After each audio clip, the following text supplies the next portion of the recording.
Okay. Yeah, it's got some definite flavor to it.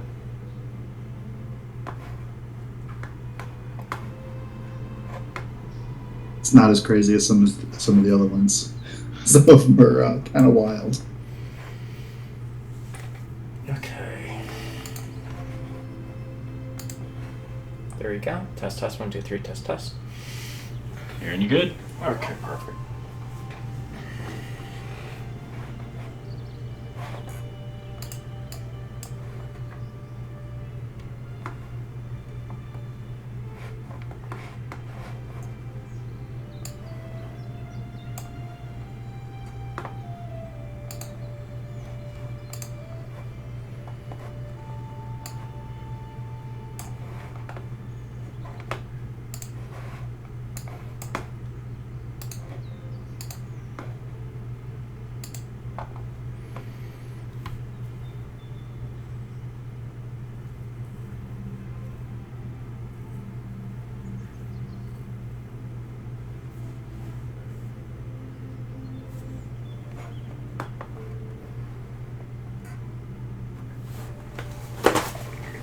Grab my phone. I'll go back.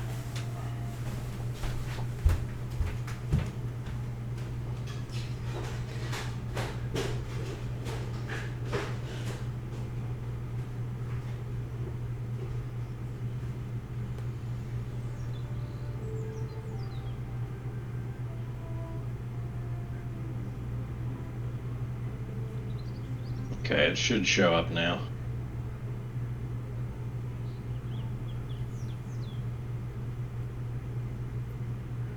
Okay, yeah, let me check.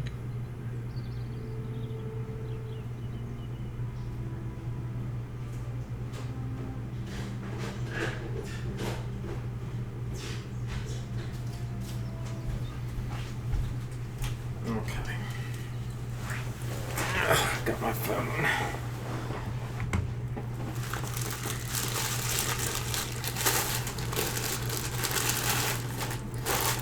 Okay, set up my Yeti microphone, got the speakers, got my webcam on my Windows machine because I think the software works better on this. So let me open up Fantasy Grounds.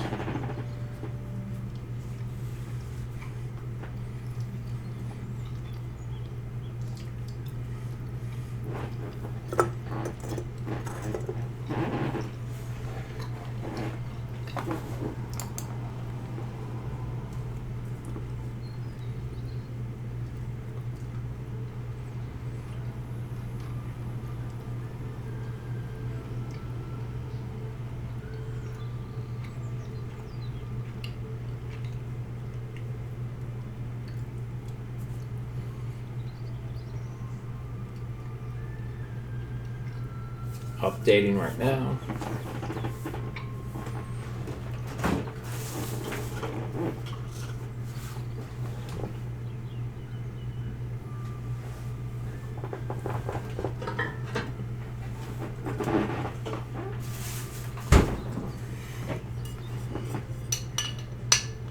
I also have a dunkel in here.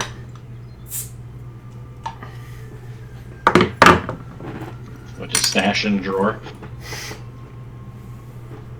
I have my beverage refrigerator in this room. Yeah.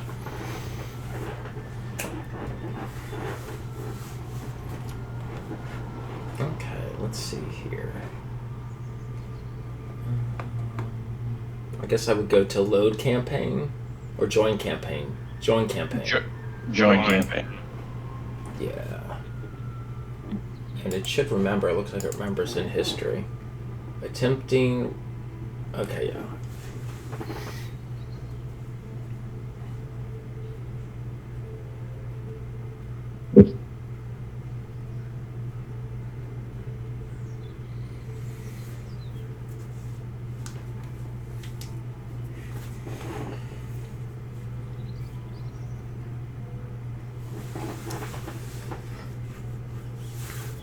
It's a pretty cool application that they allow you to kind of serve your own campaigns out of.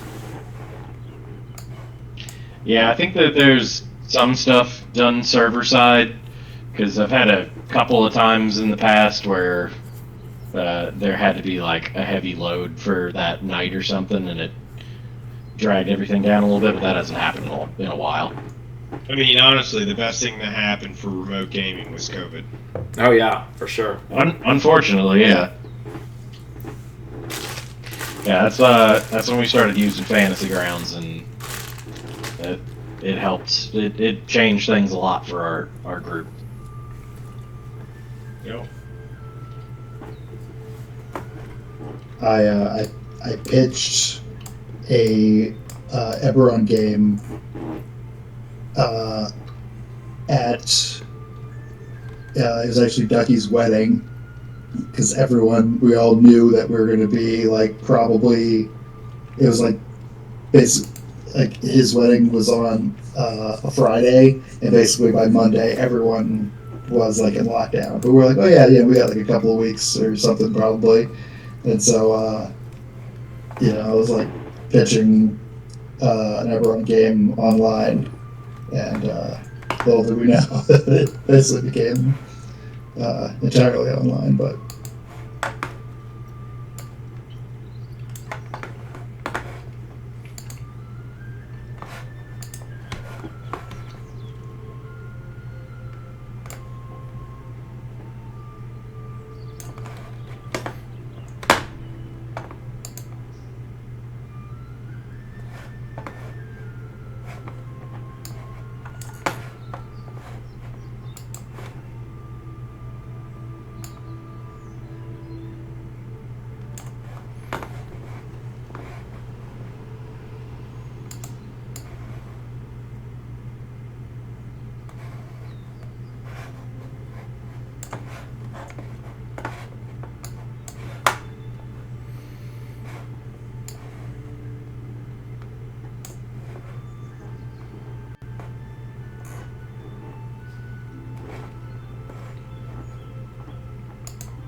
just generated a couple of art pictures. They're very they're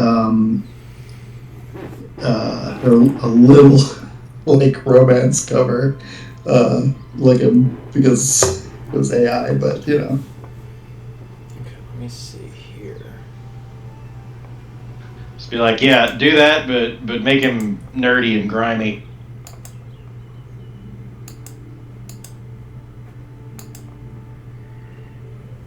That is my, aside from the stealing, my biggest problem with the AI artwork is that everybody's just like hot. Yeah, I've always kind of had that issue in general, though. That seems like that's just a major trend. it's the pictures that people feed into it, I think, just probably trend towards attractiveness. Yeah. You say, Corey, is that you're laughing at? Yeah. They look like romance covers. Yeah, they look like romance novel covers. These could totally be like sleazy fantasy vampire smut. These are like ACOTAR characters or something. This is like TikTok smut characters. Yeah. This is exactly like, like one of those like fantasy, like, yeah. Nice. I'm gonna try to grime it up a little bit. I think they look pretty good for that's most of what I'm going for, but yeah, the second one especially looks pretty good. Yeah, I think I'll go with the second one over the first one. I'm gonna try to grime it up a little bit, or nerd it up a little bit. Hey, how are y'all? Hey. Yo. doing all right. See if I can get Fantasy Grounds started. I already had an ancestry picked. Wait. Let me see. Load campaign. What was the campaign name? Abomination vaults. If you go to join game, it should be there still. Oh, there it is.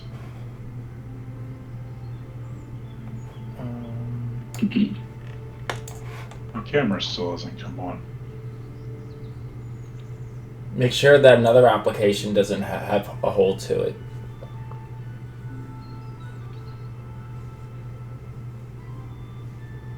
Oh god, I tried to add nerdy and scrawny to the description, and it basically gave me Harry Potter characters. Oh no! Control Z, Control Z. Yeah, they're still like kind of hot in a way.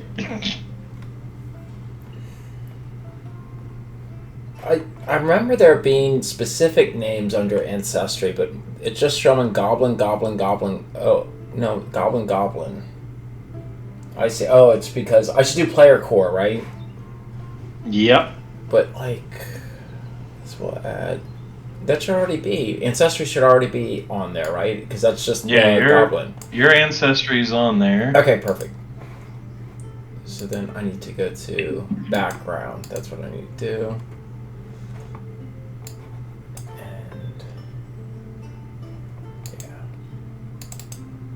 Oh, perfect. Okay.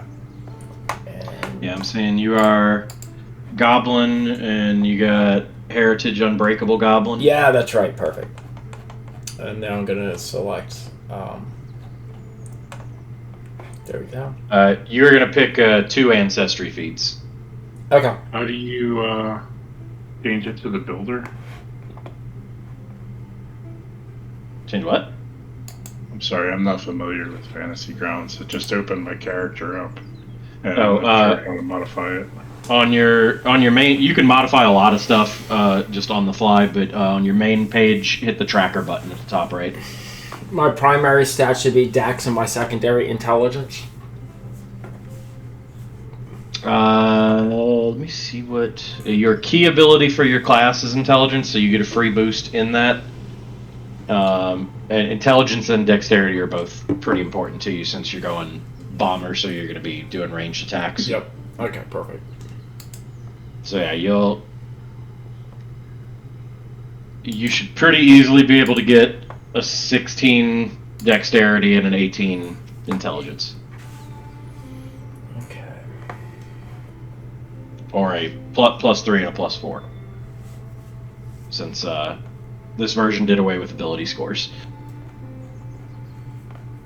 That's fine, yeah. The ability score actually ultimately didn't mean anything since it was always the ability modifier everyone used. Yeah, so the remaster, they just ditched it, so... y'all will get more boosts, attribute boosts at 5th and 10th level. If you try to go above +4, you have to do 2 boosts. So for future-proofing your build, you want your primary stat to be a +4 to start with, so you can get to a +5 at level 10. Okay.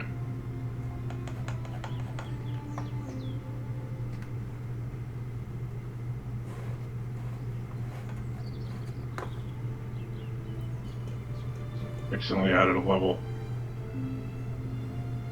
Oh.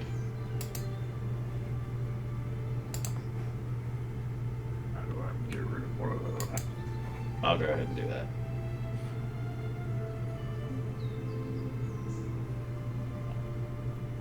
Thanks. There you go.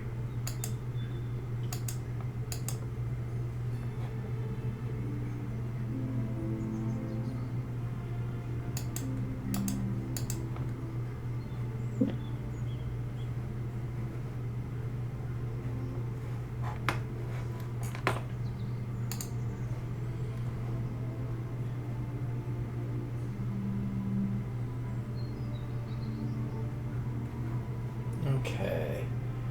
What left? Is there anything else I need to add to this character? Do I hit tracker that brings up the things that I need to see? Yeah, tracker will bring up any character creation stuff left over, and when y'all level up, it'll prompt you the stuff you need to get. I'm going through yours to see what you need.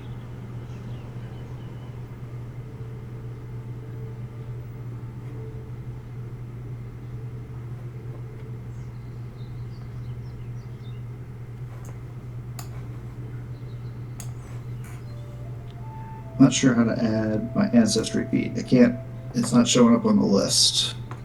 Oh, hang on. Let me make sure it's public. There. Now it should show up. Nice.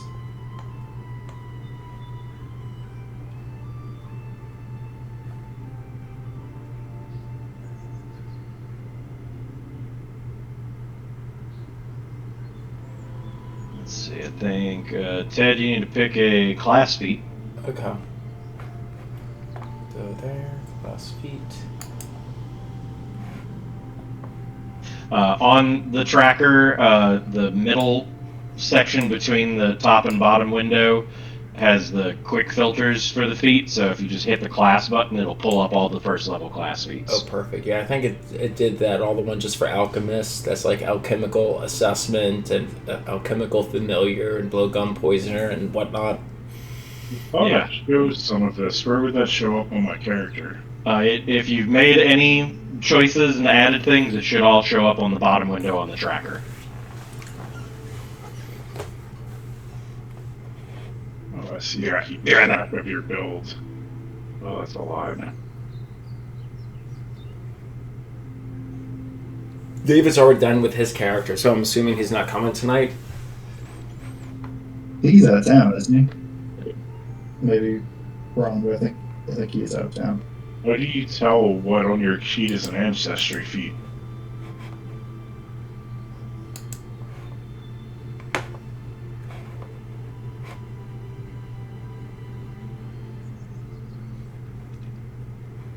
On your abilities tab, the top left window has got your feats, and that'll be specifically feat selections you've made. Is there a way to interact with the feeds to read what they are inside of this application, or do I just look it up through like a browser to see what each one of these do? Anything that has that little blue and white dragon button next to it, you can click on the button and it'll pull up an explanation for it. Okay, thanks. Like unburdened iron. Yeah, it's showing unburdened iron twice on your sheet. Yeah, I'm not sure what's up with that. It might have just got selected or auto added. That is easy to get rid of. Let me see if that will change my choices.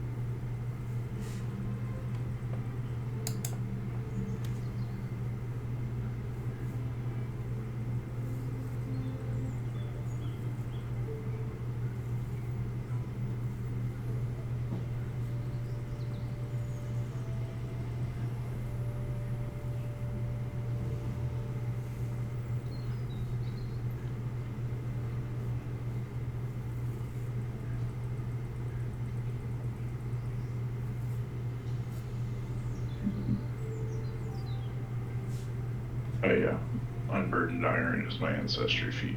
Okay. Do you get 2 ancestry feats? Not normally, but because this is a shorter campaign, only going up to 10th level, I'm using an alternate rule that gives you extra ancestry feats. So you'll start with 2. Okay, so I do get to choose one more.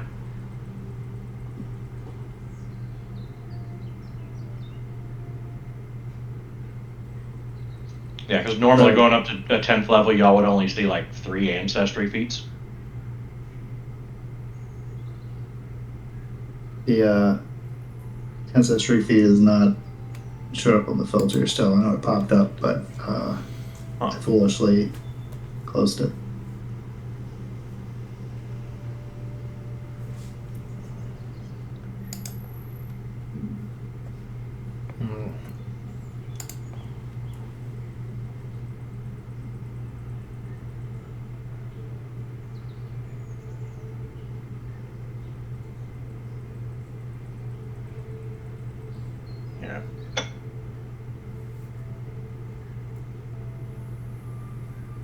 In this Go ahead. campaign, will you find much value in doing training in society?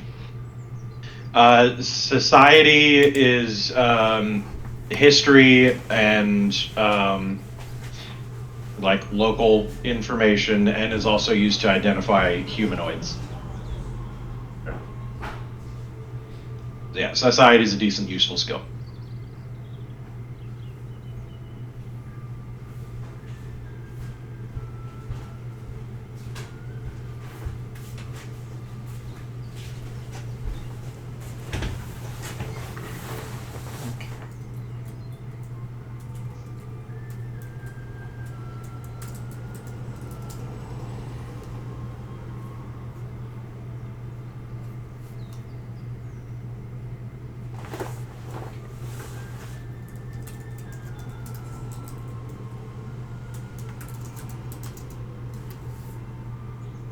Okay, cool. Oh, I see why it's on the list, because you just added it. I put it on your sheet.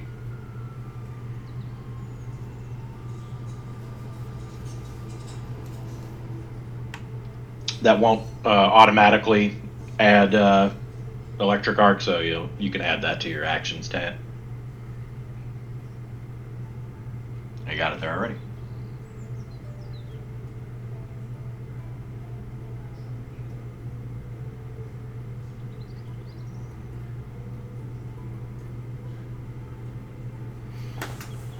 I'm reading through the quick bomber feat. What's exactly the advantage here?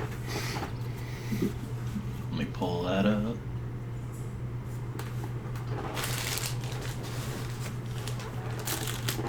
So I'm thinking between that one and the far lobber. The far lobber, it makes sense to what the advantage is, but this, I'm assuming it would normally require 2 actions to throw a bomb, and this would make it 1.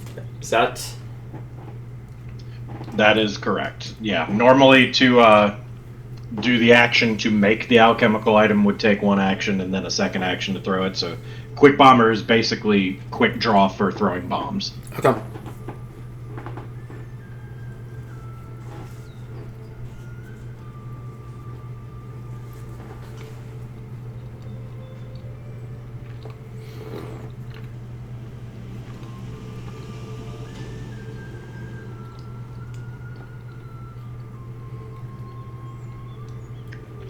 All right. That is a shaggy dude, Jet. Yeah, that's kind of what I was going for.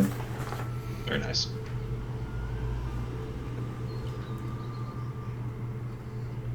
I feel like I already chose some of these, and I don't see a way to easily tell that if I've already chosen them.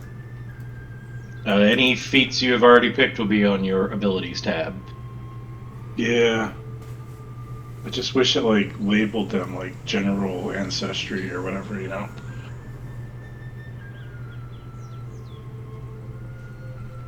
Yeah.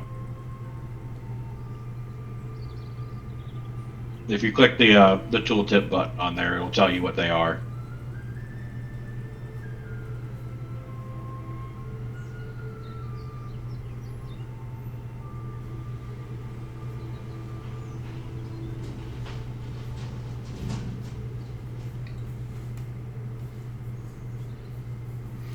How often do you get feats in this game? Every level. Oh, awesome. Okay, I think I'm gonna start with quick bomber then. You usually get class and skill feats on even levels, and general or ancestry feats on odd levels.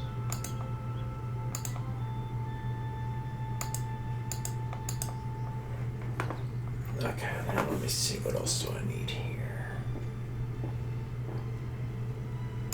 That should be done.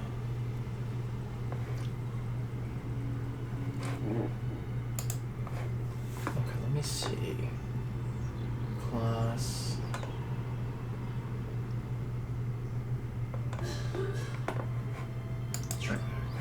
I chose armor proficiency heavy. I think. I don't know.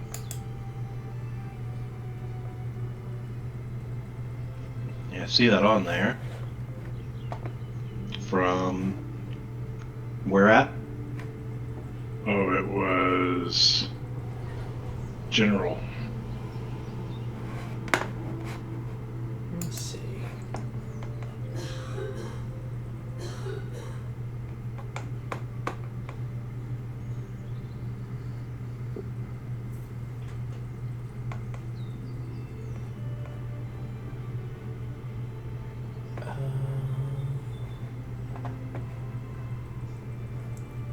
I don't think you had a general feat slot at first level.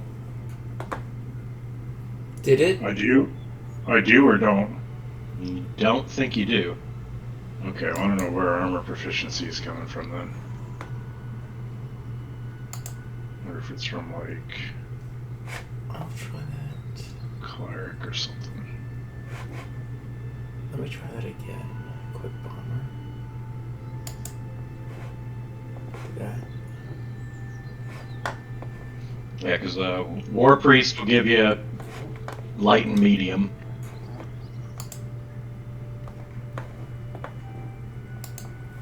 Oh, what I choose that as then?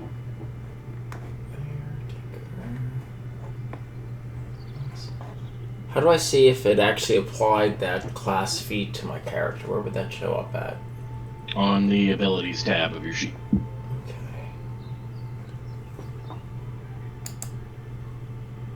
Oh, yep.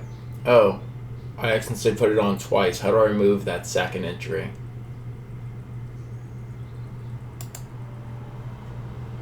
The pen icon at the top will give you the option to delete feats. Perfect.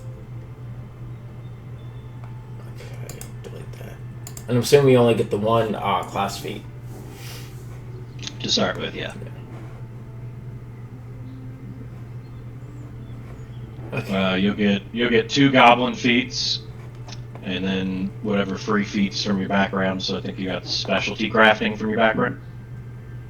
Yeah. So yeah, read that through because you pick a subset of crafting and just get like a +1 to that permanently. Okay.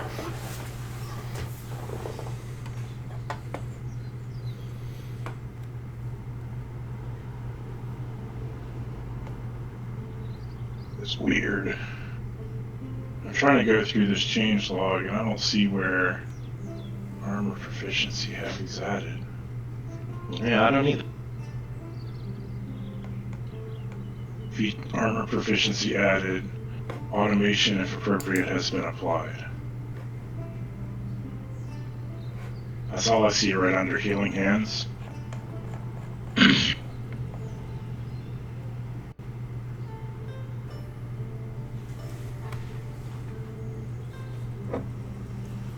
I see your ancestry added, heritage added.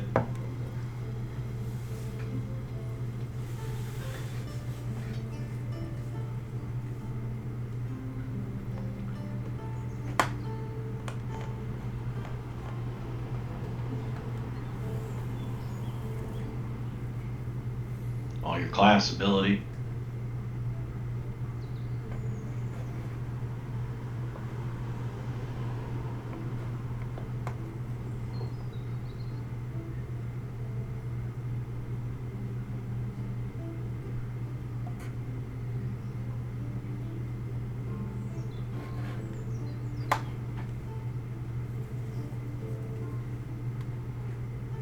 Huh.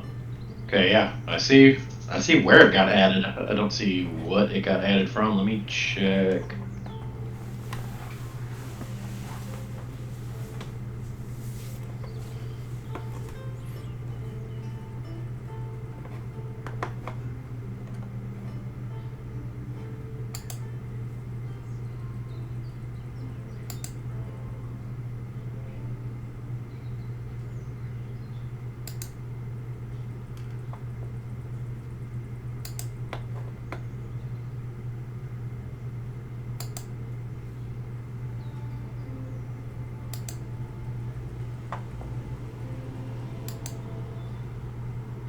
Yeah, I don't know. For some reason, Unburdened Iron might have automatically added that in, but I don't think it should have. I don't think so either.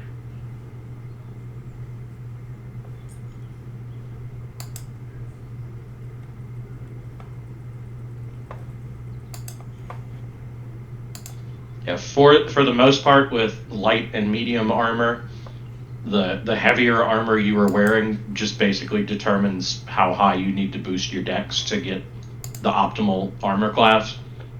Heavy armor is the exception, that it can get you like 1 point higher. I don't need heavy armor. I just took something else that was played along with heavy armor, so if I'm going to not have heavy armor, I should probably get rid of that. Yeah, if you're going to be sticking with medium armor and have any kind of decent strength score, you're not going to have to worry about your speed getting reduced. Is it worth it going heavy armor? It is a feat investment to basically get a net +1 armor class. Okay. And plus ones are very good in this system. I personally don't think it's worth going for heavy armor unless you're a class that already gets it, because your class will allow you to get higher proficiency in medium armor, and eventually that will make heavy armor obsolete. Okay, so I will remove unburdened iron somehow. Edit was true.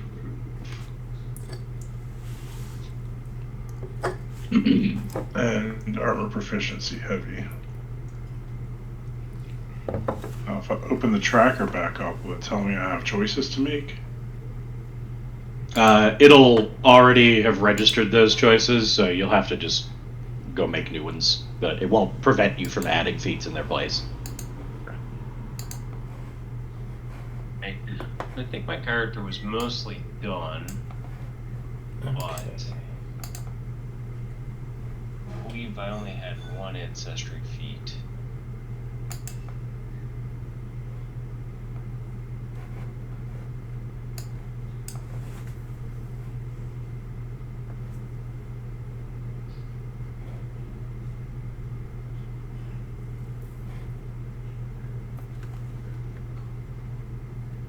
Yeah, and you have the option to do some mix and matching there. Me? Yeah. Yeah. Yeah, I need to look through it for a bit.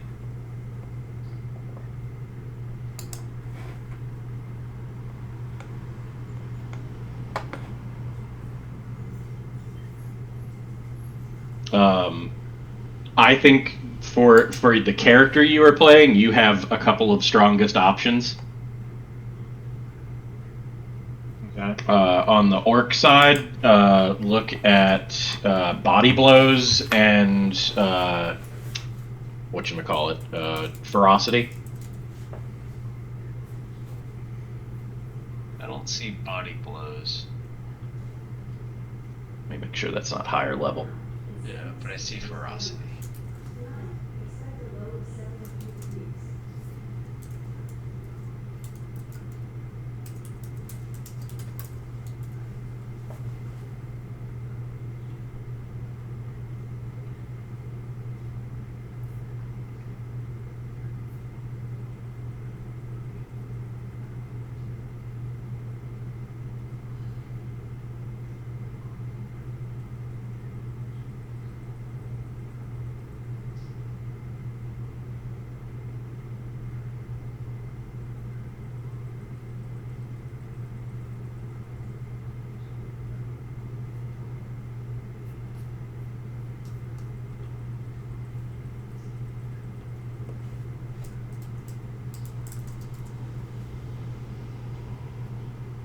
Can you guys hear me? Yes. I Yeah. can hear you now, yeah. Yeah, we're talking and I couldn't hear anything. That's weird. Can you hear us? I can now. Okay.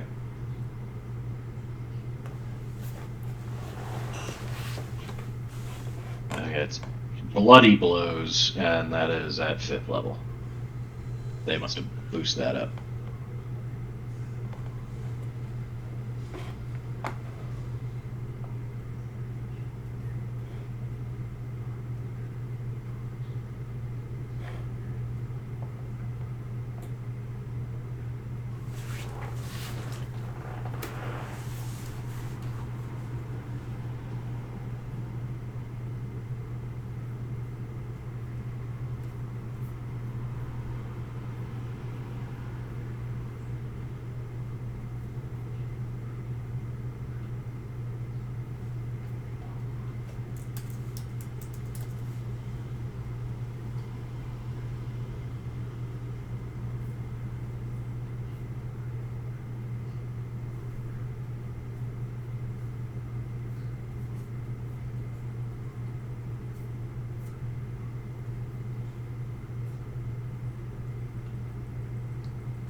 think it might be worth taking Eye for Treasure as my dwarven.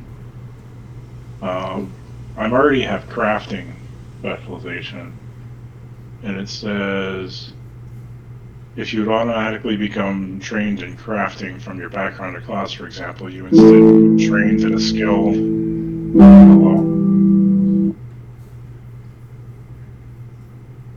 Hello? Hello. Sorry. Did not think that was going to reset the volume. You automatically get trained in a skill of your choice. In addition, you gain the Crafter's Appraisal feat, enabling you to identify magic items using the crafting skill. That's pretty good. Okay, let's do that then.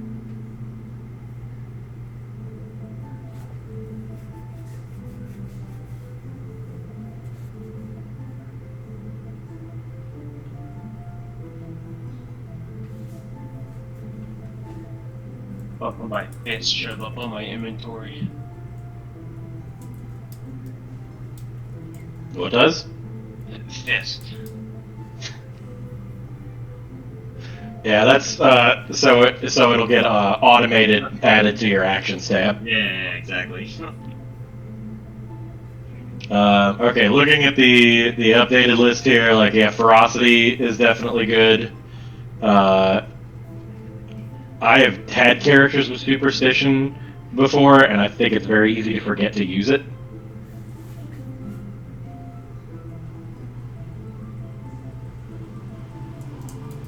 War masks are cool, at least. I don't know how useful they are.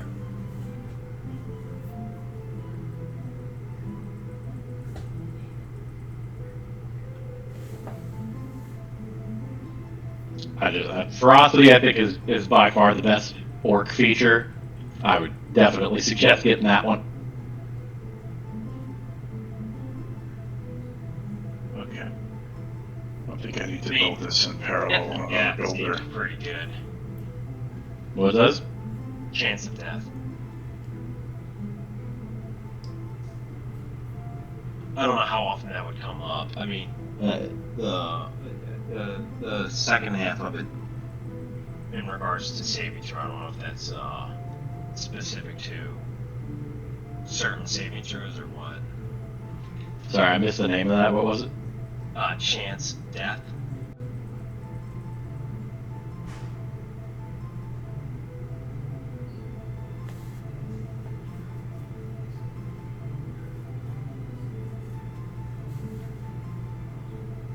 Background.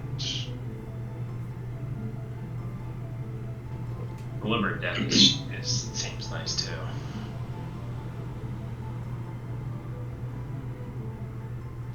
Oh yeah, that's one of those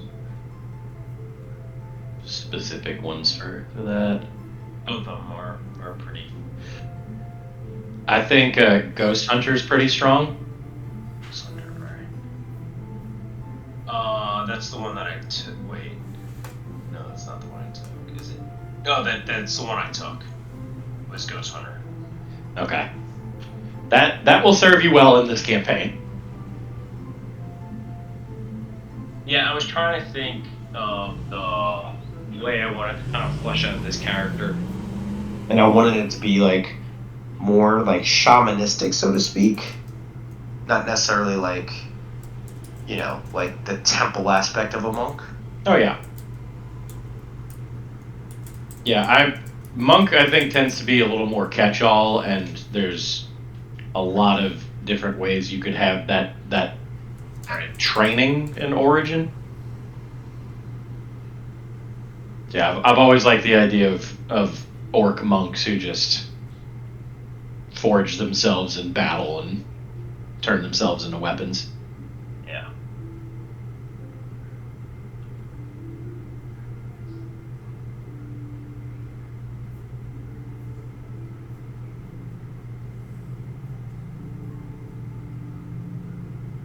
Yeah, so like rather than having like inner key and whatnot, I wanted to like draw on like, you know, like spirits, you know?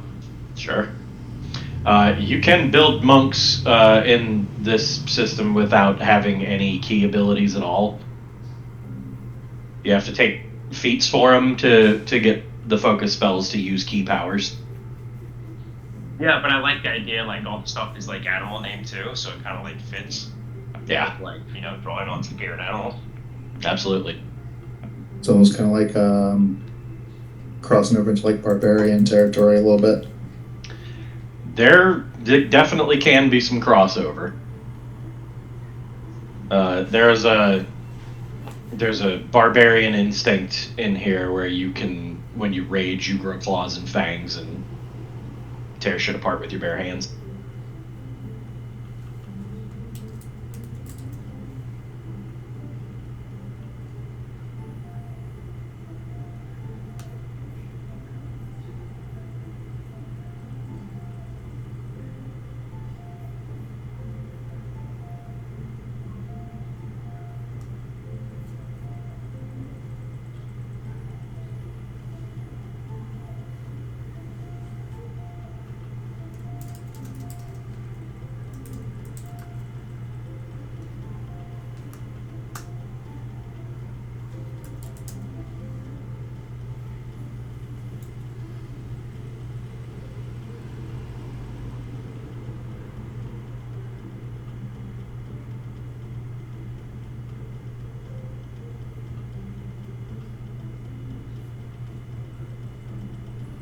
Yeah, Orc Superstition seems pretty strong as well. As long as you remember to use it. You get it. How often can you use it?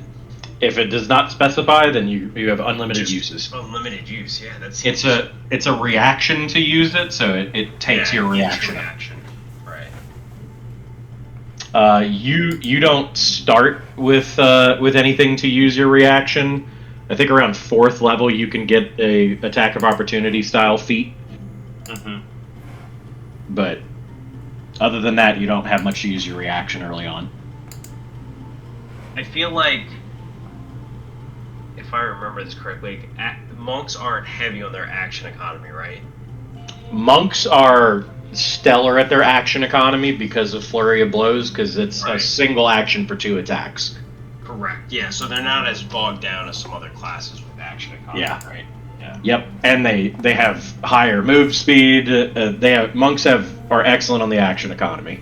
Okay. You have minor trade-offs for that because you have to take an action to enter a stance. Yeah, I know there's a feat that you can take that allows you to, I think, it's like not use an action to go into a stance. Yeah, there's one you can get eventually that lets you automatically enter a stance when you roll initiative. Correct.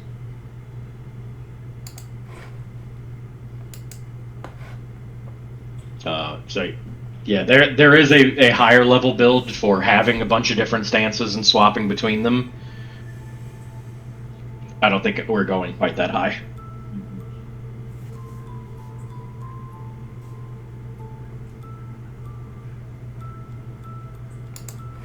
In general, you can do as many attacks as you have actions for, but the penalty stacks up, so it's generally not worth doing more than 1 or 2 attacks a turn.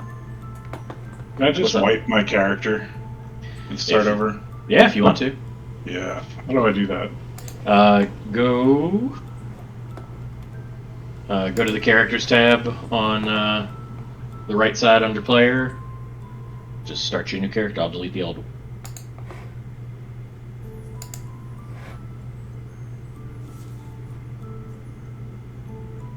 Now we close it out.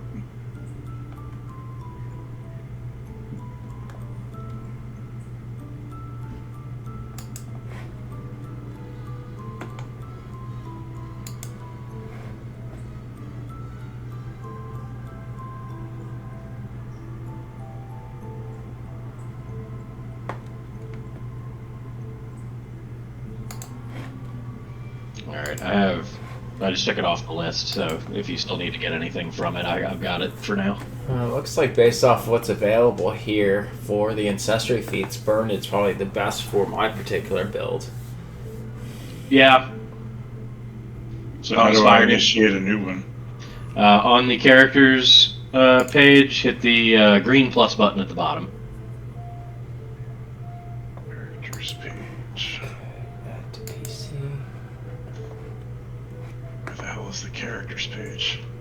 On the toolbar at the right-hand side, under player, there should be a characters button. Okay, so does it look like I have everything filled out on my character at this point?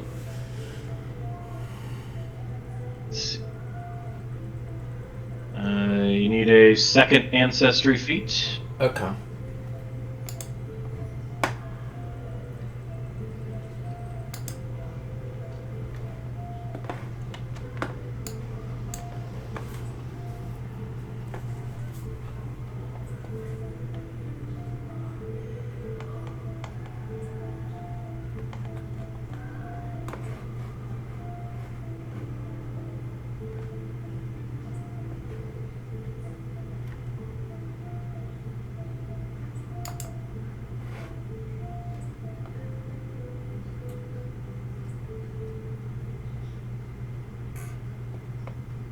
Can't get the tracker to open anymore. That's weird.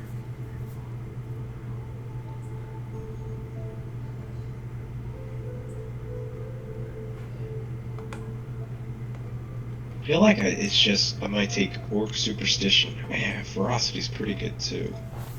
You will get another feat at 3rd level, and it'll have to be a 1st level feat, so...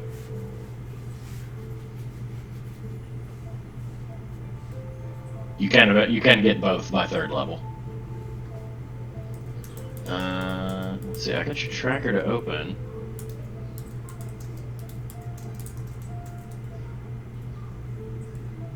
Okay, now it's open, I see. Okay.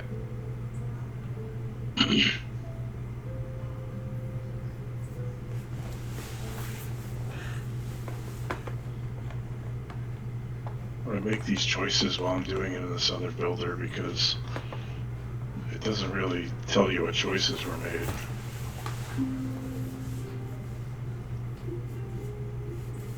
Backgrounds.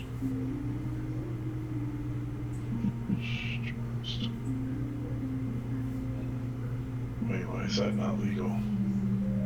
What's that?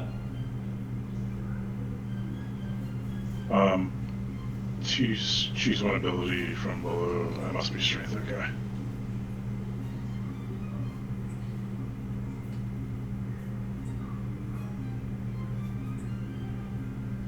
Sorry, I'm just talking to myself a little bit. You good?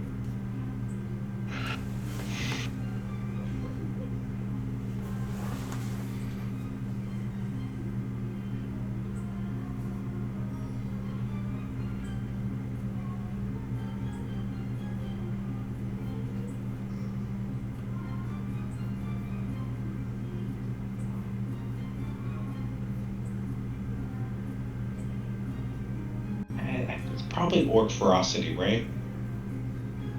The more I think about it, Orc Superstition's good. But like, not dying from a blow seems pretty strong. What is the repercussion of your wounded condition increasing by 1? So when you drop unconscious, you go to dying 1, and when it comes back around, you make a stabilization check. If you fail or take damage, your dying value increases. When you get to dying 4, you're dead. If you are brought back above 0 hit points, you lose the dying condition and you gain wounded 1. And if you go back down to 0 hit points, any number that you have on wounded gets added to your dying value. So it's a complicated way of saying if you drop to 0, dropping down multiple times. Eventually you'll just die outright. Right. Okay. Also, if you get critically hit and drop to 0 hit points, you jump straight to dying 2. Okay. So if you are at like wounded 2 and get critically hit and go down, you're dead. Gotcha. Doomed is a different condition that you can get from magical effects that will also increase your dying value. if you go to 0, but that's less common.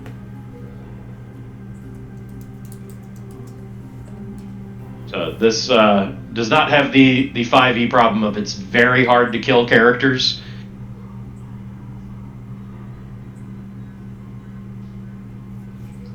In practice, it doesn't happen all that often. It's easy to get rid of wounded outside of combat. Yeah, I was gonna ask, how do you clear the condition? Is it just resting or A medicine check. okay? If you get if somebody uses medicine to treat your wounds, it heals hit points and it gets rid of wounded. Can you treat your own wounds with medicine? You can. Good. If you got a good medicine check, in general, it behooves you to have a wisdom-based character who specializes in medicine. I am trained. Yeah, I am trained in medicine, but I do not have a great wisdom. Yeah, the basic DC for medicine are a little higher than like an average DC for the level. So Okay. it is better to have somebody who specializes in it, and it's basically a necessary skill.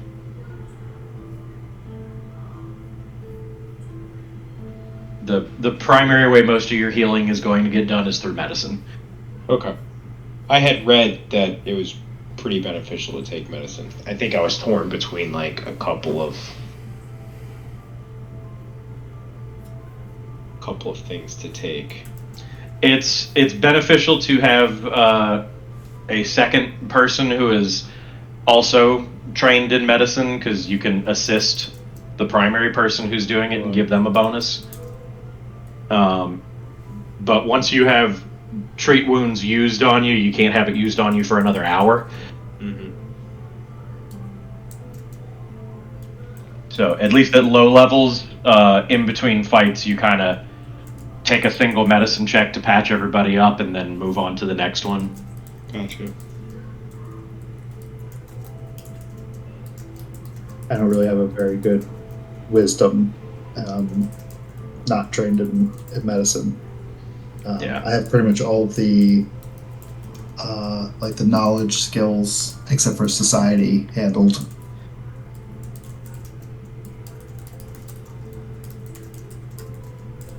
Yeah, intelligence character. Yeah, generally you want a wisdom-focused character to be the person who's doing medicine.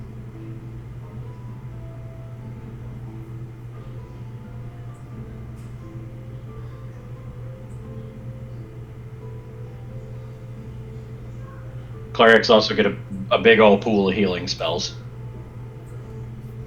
Backgrounds are interesting. Yeah, like I said, those are rare backgrounds, but they make sense for Right. what you're going with if you want to use one of those. One of them seems really could be really dangerous in the sense that, you know, Yep. the whole That doesn't affect medicine. It would affect magic. everything- magic, yeah. Yeah, you know exactly what I also- was talking about. Also would not affect alchemy. Okay.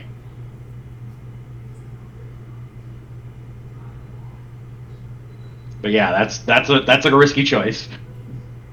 It would be a fun choice, but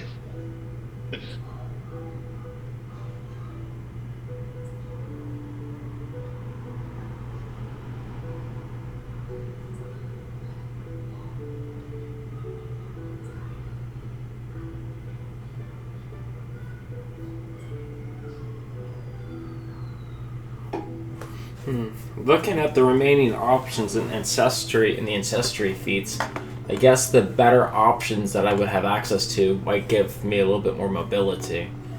Because I don't see anything else that can help with the actual with bombs besides the burn it.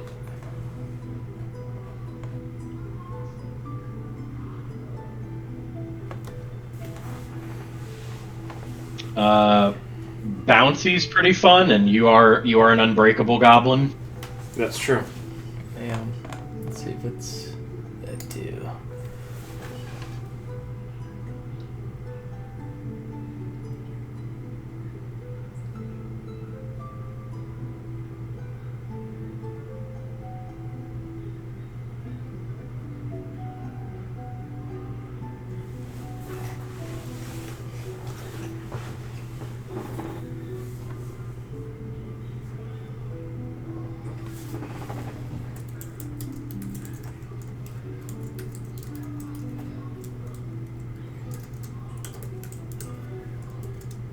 Very sneaky is generally pretty good if you have stealth, and it leads to the best named feat, very, very sneaky.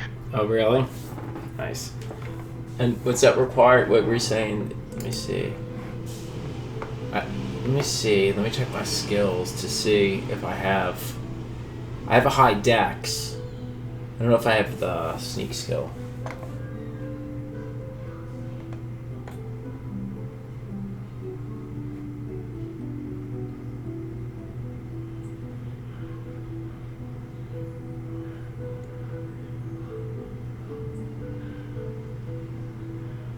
Wow, you can move 5 feet further when you take sneak actions.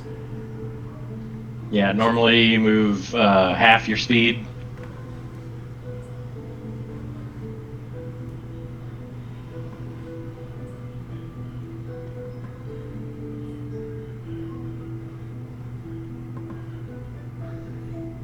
And I'm assuming if you're not seen, you get an advantage on your attack rolls. Is there some kind of... Yeah, there's a kind of like a gradient for different levels of hidden or observed or detected. But usually, if the enemy doesn't know you're there, they're off guard to you. And that could potentially help with throwing a bomb at them. Yeah, off guard is basically like the catch-all flat-footed, and it's just a flat -2 to AC.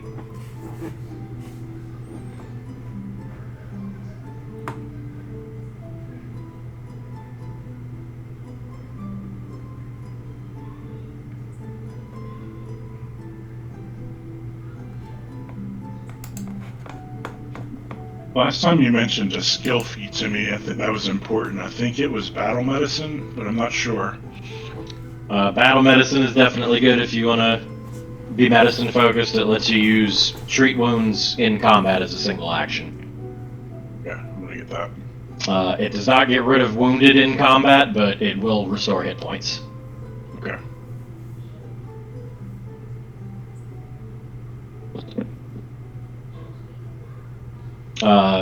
If you are going for medicine focus, you basically there's 3 of the best feats are battle medicine, ward medic lets you treat wounds on multiple people at once outside of combat, and continuous recovery lowers the 1 hour cooldown to 10 minutes.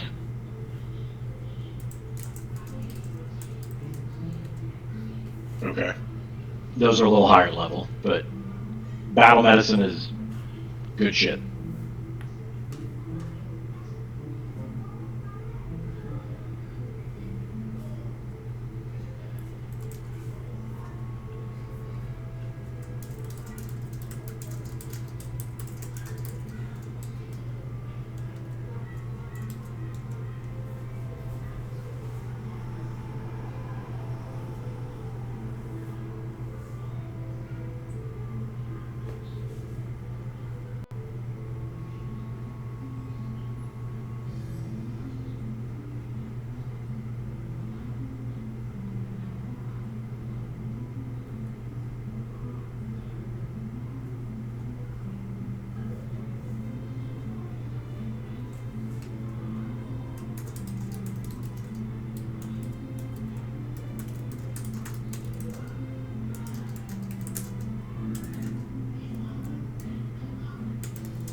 Okay, excellent. Let me check. I might do actually the very sneaky feat. Let me check to see my skills. Stealth. So currently it looks like... So it shows I have a dex +3, but then the total says +2. Is the +2 what it would actually be, or is it combining those two things? Or do I have a something that negates stealth? Let me see.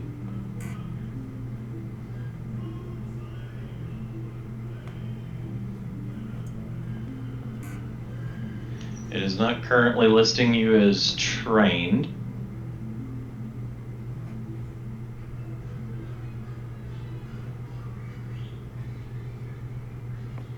So you have to be entrained in something to get higher than maybe a +2? Yeah, for default, if you don't have proficiency in it, you are defaulting to just your attribute bonus, and as levels go up, that will quickly scale you out of accomplishing a lot of higher level tasks. So trained add your level +2, and then expert and master at higher levels will add another +2 each. Okay. But for right now, you're just trained. Will increase your bonus. So Okay. yeah, it's automatically got crafting plus your lore. Perception is listed on the skill, but it is not a normal skill that you can opt to improve. Your class determines how fast that goes up on its own. But yeah, it doesn't look like it's registering any of your skill proficiencies.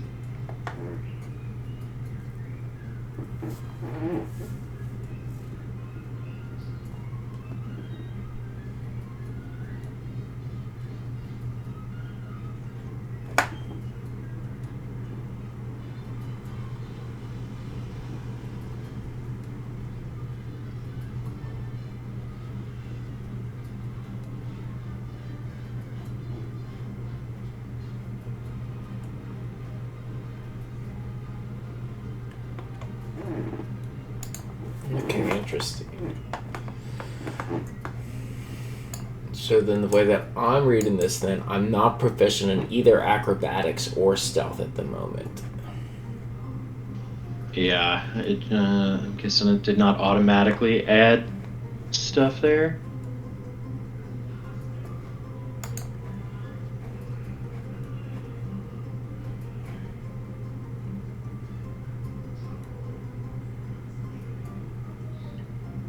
The second one that you linked me, Corey, isn't available.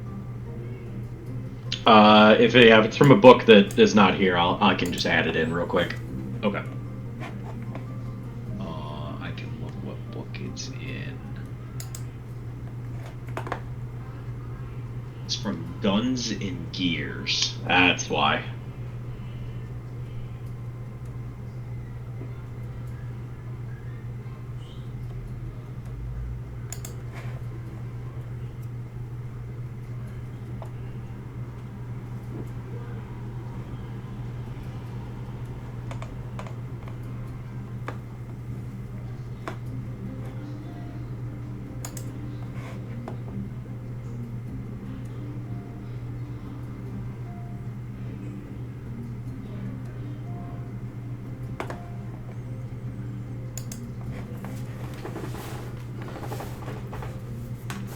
Yeah, Steven, look up.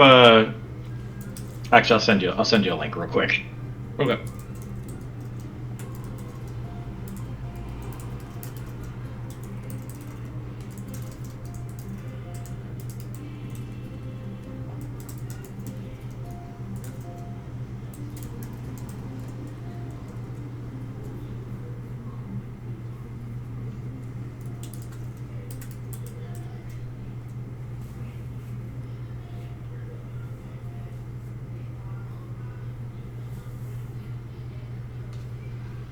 Check the linked things in that first paragraph there.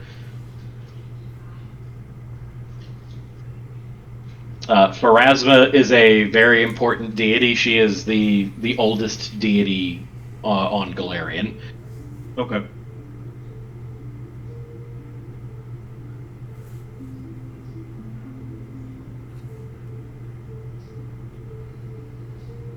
Gotta get a charger for my laptop.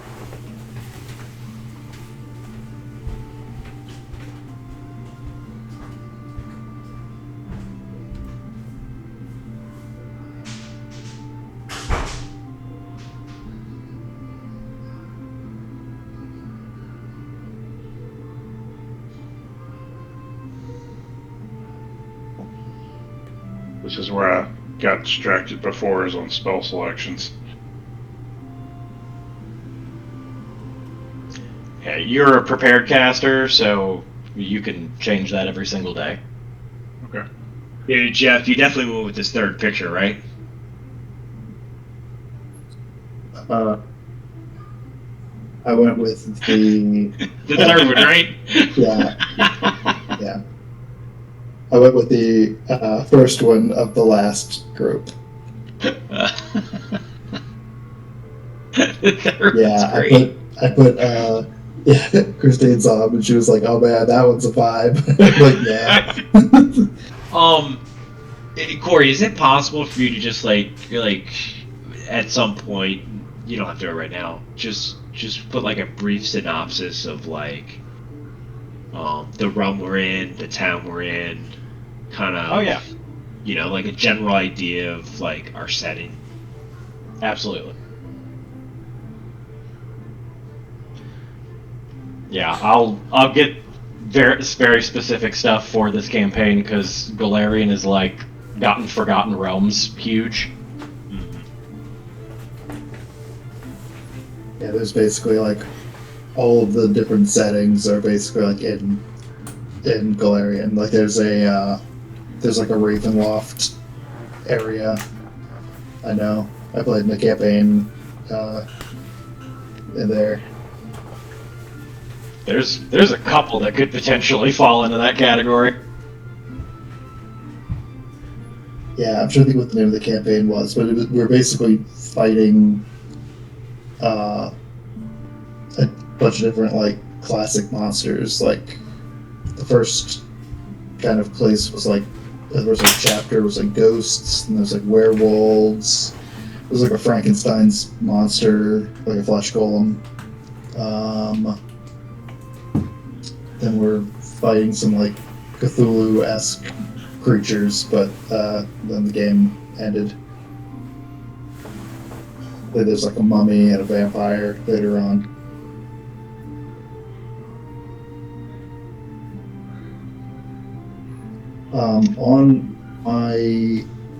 On the actions tab with the spells, I swapped a bunch of them around, and there are a bunch of like blank what do you call them, like little blank fields, a new spell and that kind of stuff. At the bottom right, there's the pen button is to edit the list, and that'll bring up the option to delete spells. Ah, I see. Okay, yeah, I was looking for it at the little area there.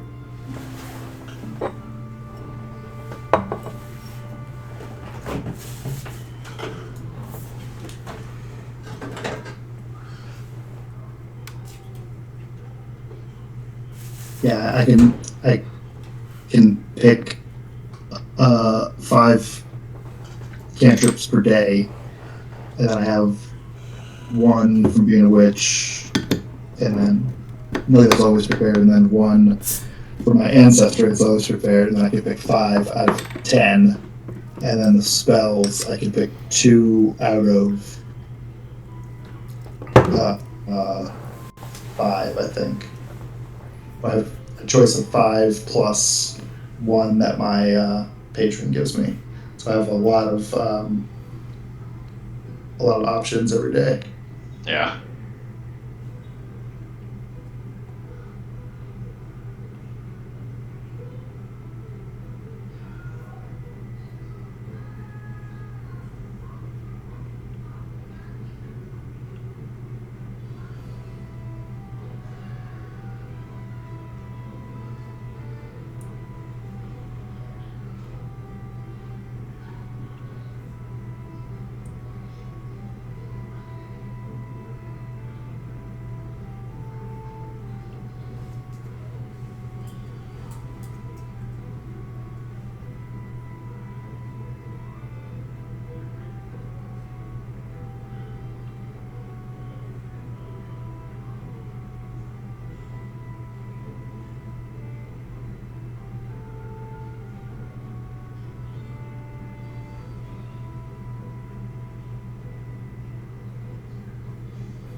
Have you seen how the preparation and combat mode works for preparing spells?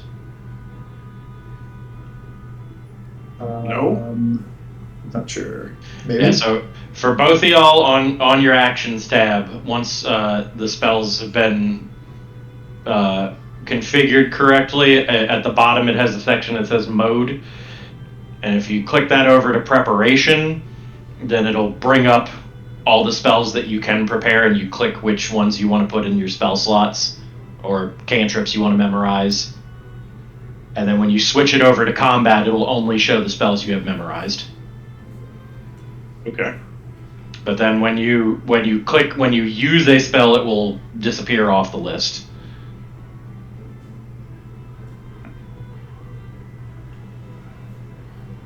So basically, for cleric, where you can just get any common spell by praying for it, just any conceivable spell you think you might want to use, you can just drag on your character sheet under preparation.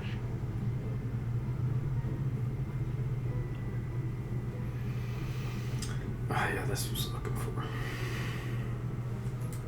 Is there a way? So I have the electric arc on the action tab, but I always have it prepared because it's one of my it's not one of my it's just part of my ancestry. I just get it. So Yeah, is that the other one is your focus spell?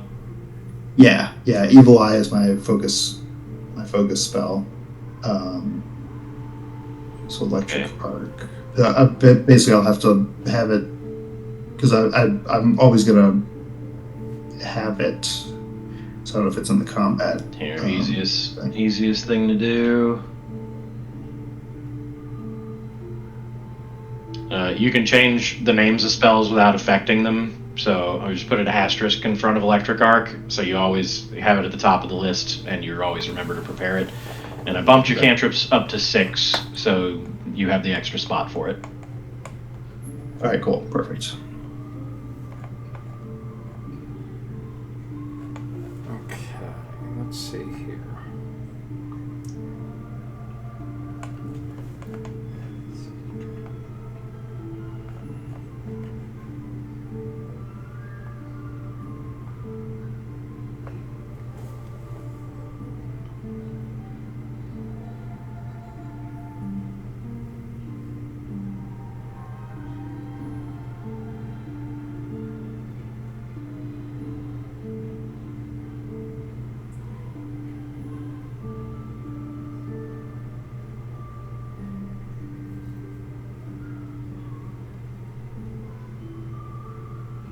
Yeah, and believe it or not, prepared spellcasters I actually think are less complicated than spontaneous spellcasters in this game.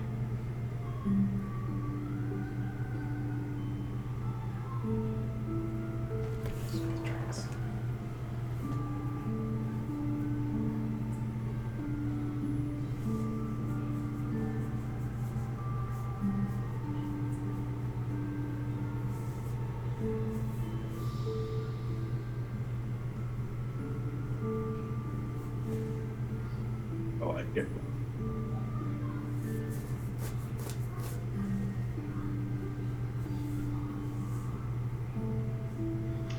Trying to think of the basic stuff I need to go over. I've gone over the 3 action economy with y'all. Did I go over the Pathfinder specific rules for critical hits and critical success and critical failure? No. Nope. So 1 and 20 are still usually critical success or critical failure. Rolling one of those upgrades whatever success you already have by 1, usually to a critical success, or downgrades it to a critical failure. Rolling 10 over a target number is a critical success. Rolling 10 under a target number is a critical failure. In addition.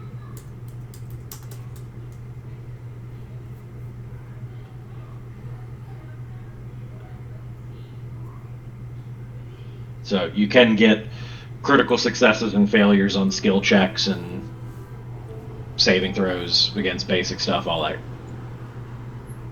Yeah, I have a bunch of cantrips that if they critically fail, it like basically adds extra.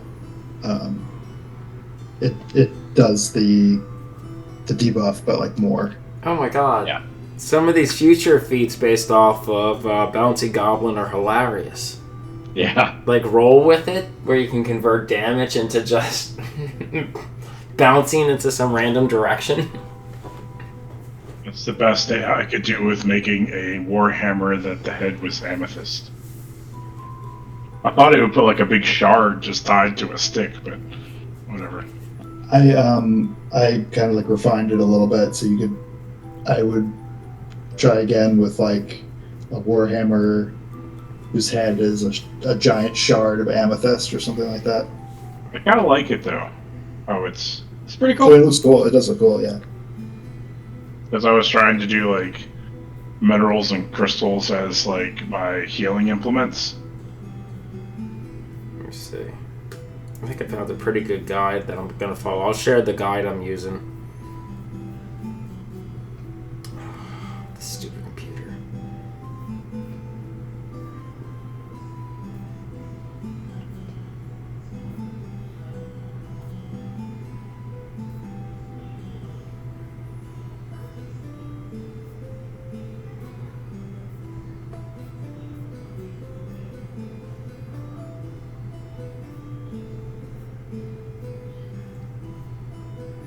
All the guides that I kind of looked at for the witch are there's like some, but they just kind of seem a little incomplete. I don't know. They don't none of the guides were particularly Useful.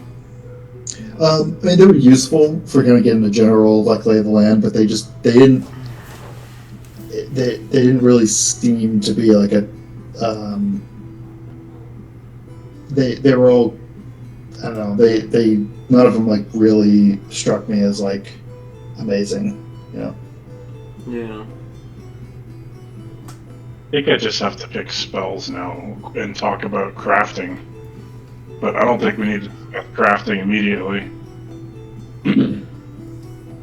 But my idea was, in terms of crafting, I was going to try and do like metalwork, armor, weapons. Yeah. I don't know black- if you have to. Yeah, do you have? I think you got specialty crafting as. I believe so. Let me double check that.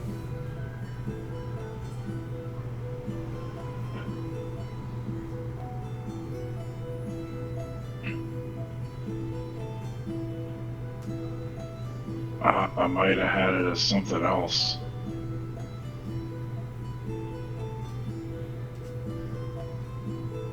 Ugh.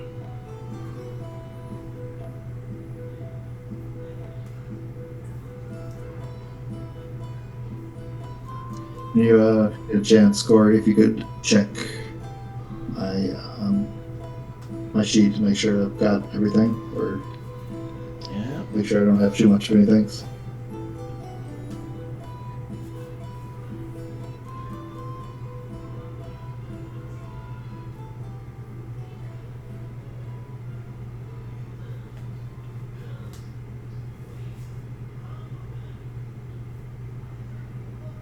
It's still got your character level listed as 2 on your hexes. That is weird.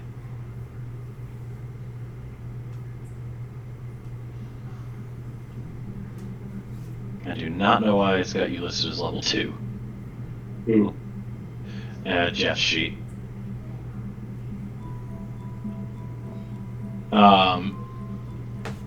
For Richie, on your background, dwarf lore is probably not going to come up a lot. If you want to swap that out for specialty crafting for the feat, I'm good with that. Okay. I'll switch it out. Let me see. Remove dwarf lore. Dwarf lore did not get automatically added. Oh, it's on there. You've got one of your lores. You should have mining lore from your background. How do I add that? Just went ahead ahead and modified it there.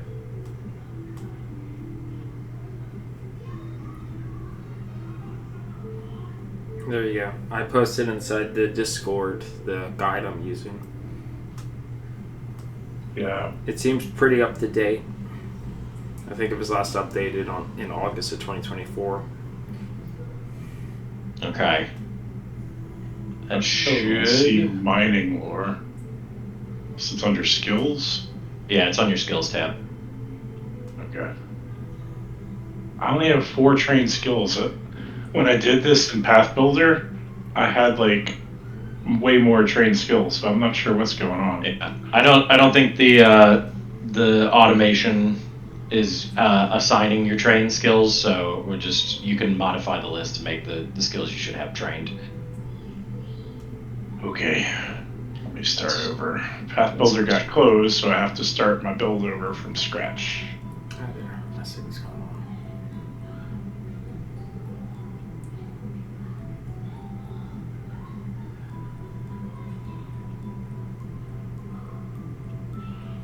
Well, how would you know what skills you would have if you're supposed to have more than what it's stating you have trained?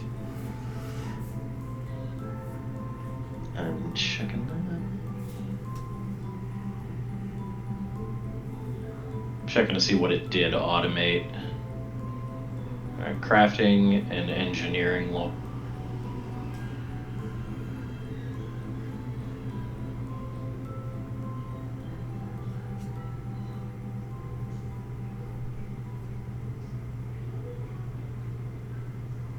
So my heritage, I'm an anvil dwarf, which should give me trained in crafting.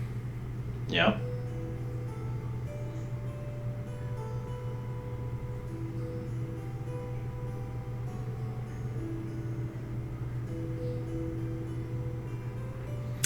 You also had Dwarf Lore gives you trained in crafting and religion, which you're both already trained in, so you just get 2 free skills, any skills you want. How often do you get ancestry feats? You start with 2, and you're gaining them at every odd level for this campaign. Okay. And is it something that as you gain an initial batch, it unlocks new ancestry feats? Yeah, there's higher level feats that have level requirements, and it's 5th level is the first time you get more advanced ones. Okay. And how far is this campaign level-wise, just out of curiosity?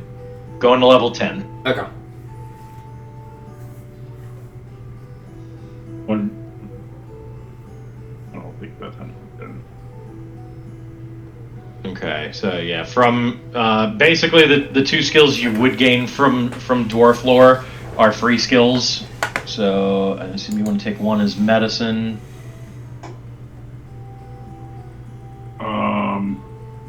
Yeah, the other one I was looking at athletics, nature, one of those. Those are both probably good choices for you to get. I'll do nature, and if I get another one, I'll do athletics. But I get a second ancestry feat. I don't remember, what was my other one? Originally, you had taken Unburdened Iron, so you took Dwarf Lore and Eye for Treasure. Okay, cool. Alright, so Anvil Dwarf gave you crafting, Dwarf Lore gave you crafting, Eye for Treasure also gives you crafting, so you get another free skill. Okay, so that other free skill will be athletics. It's generally good to have at least one of acrobatics or athletics. Yeah.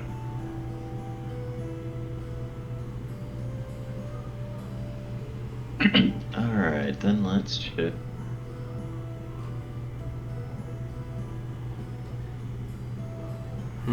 Interesting. Just out of curiosity, if you're in adjacent to a monster, how can you disengage inside of Pathfinder? So attacks of opportunity style, like reactive strikes, are not universal in Pathfinder. So for 9 out of 10 creatures, you can walk away without having to worry about it, and that 10th creature will either be able to attack you or grab you or do something. But attack of opportunity is not universal. Okay. I also get what looks like a deity skill. Yes. So from your class, you already got trained in religion. You get additional skills equal to 2 plus your intelligence modifier. So you get 2 more skills of your choice. And then whatever deity you decide to follow will also give you a specific skill.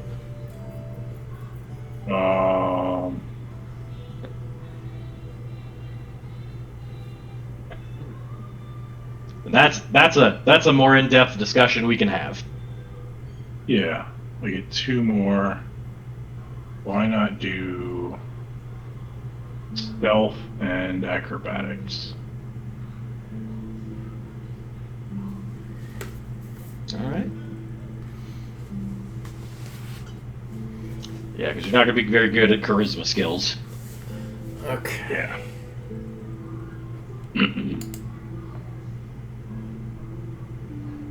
Are any of us going to be good at charisma skills? Because I'm not. No. Yeah, this is going to be the lowest charisma party I've ever seen. I mean, I'm not saying I'm the best looking dude. I'm a goblin. I love Ted's responses. I'm a goblin. That's like all you need to say. That's it. Oh, well, they're undead. You know, Corey, thinking back to my ancestry feat, like, Orc Ferocity works into the character, like, so much better, too. It does. You can pick up superstition at level 3. Yeah. I still can't add that one, or I still can't add that background. Oh, right. I gotta make that. That's gonna make things interesting. Yeah, it'll be fun.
Okay, yeah. I think I'm going to go with the goofier feat of the two that I'm looking at. I'm going to go with the bouncy goblin. Because I think that can just create some very silly feats moving forward.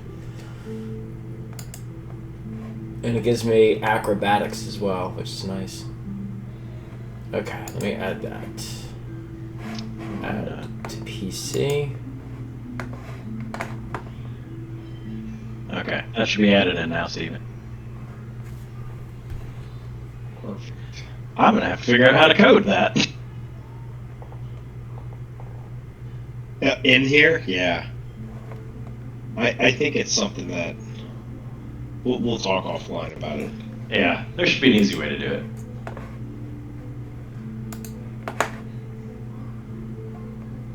I just meant how it's going to come about. I'm not going to be, I don't think, open about it.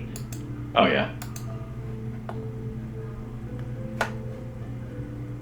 Alright, you said it should be in here now? Yeah, it should show up. Let me make sure it is public.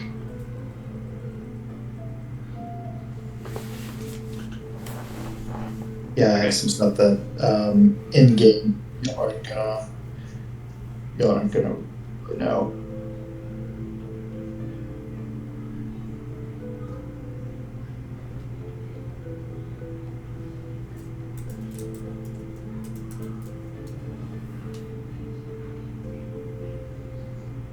It popped up on my screen. Did you do that?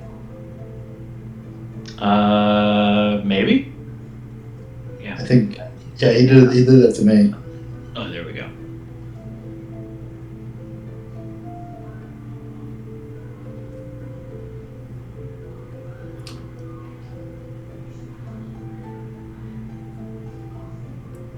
So if you have the ability to tumble through a foe space, that allows you to kind of... You can make a move, tumble, and continue to move past that. Yeah, you move. Their space counts as difficult terrain.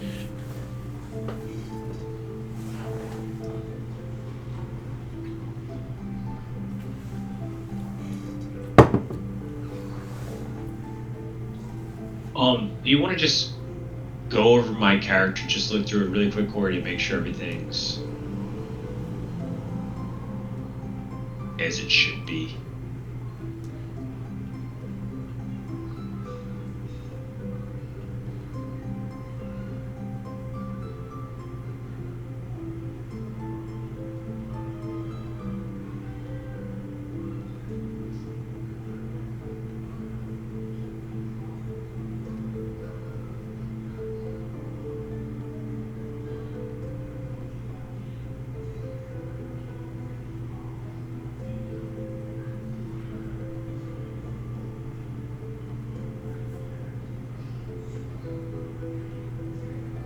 Oh, I sent you a picture on Discord as well.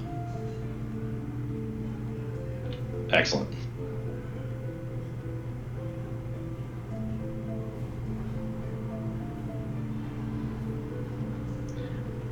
I can get the summon Fey spell. So I'm looking at Fey creatures that have -1 level, because that's what I can summon. I can summon Tooth Fairies.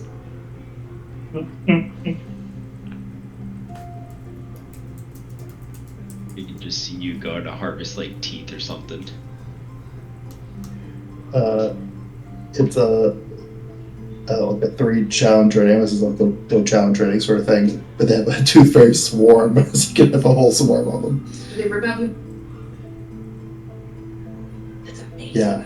The Tooth Fairy swarm description is a mob of Tooth Fairies working together can conduct forced dentistry in seconds. Christine loves it.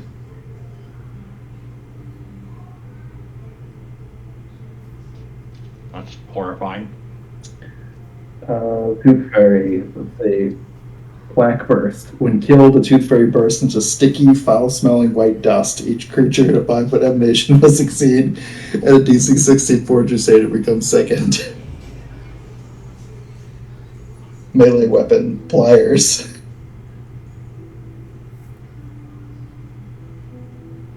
If it hits you, it does 1d6 bludgeoning plus tooth tug. It attempts a thievery check against your fortitude DC, dealing 2 persistent bleed damage for any result but a critical failure. On a critical success, it also pulls out one of your teeth. If you lose a tooth, it takes a -1 status penalty to charisma-based skills. It must succeed at a DC 5 flat check to cast a spell, unless that spell has the subtle trait. That's actually pretty good.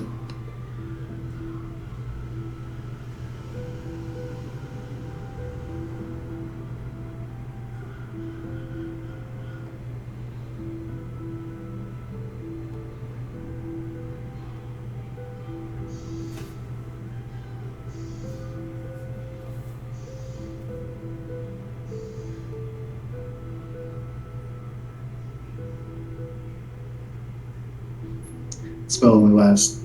I can only summon them for a minute, though. But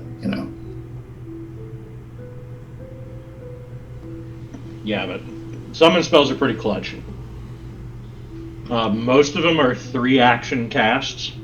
Yeah, I noticed that. I can get summon Fae or summon Undead. I think Fae works more with my vibe, so I think there's probably I can always learn, or my familiar can learn summon Undead later on. What's circus lore? It's just a lore skill, and probably not especially useful in this campaign. Right, but what specifically do you know? Like, are we talking about like actual circus, traveling circus? Yeah. There's a circus focused campaign that I am also running. It is an actual traveling circus, and all of the characters are performers. The rogue's the acrobat, the barbarian's the strongman. The barbarian is the strongman, and he does strongman tricks with dangerous animals. Does he have animal taming? He's also a multi-class druid. There you go. He might be the most broken thing I've seen so far in this game, because he's a shape-shifting. He's an animal druid, Yeah. so he's got wild shape. And he's a barbarian, so he shapeshifts into fucking dinosaurs and destroys things. Yeah. He That's pretty basically awesome. he does dinosaur things. Yeah. Can you take a look and make sure I don't need to make any more choices at the moment? I think I've got it all. Let's see, I don't know how I got circus lore, but I have circus lore.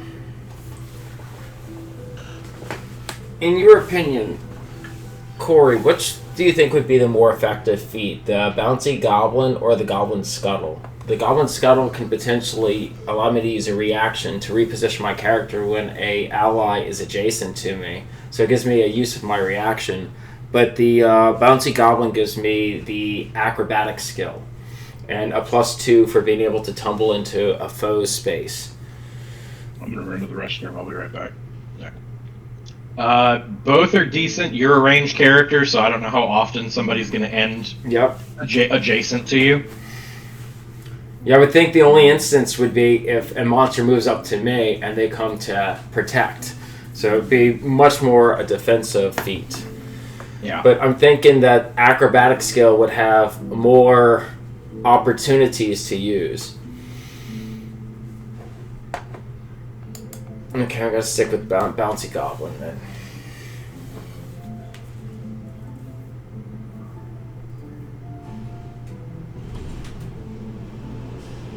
Okay, let's see. What else do I need to select then?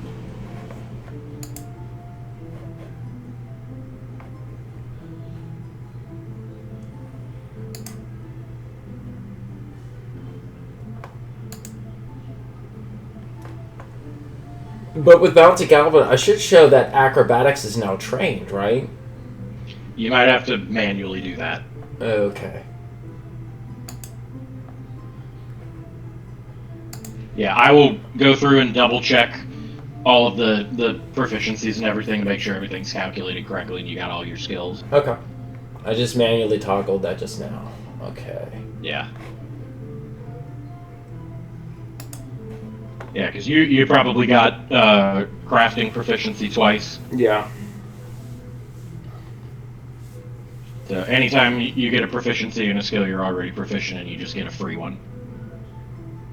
Oh, if that's the case, if there's a free one that's available, I'll probably pick up stealth as well, since that could probably be useful for me.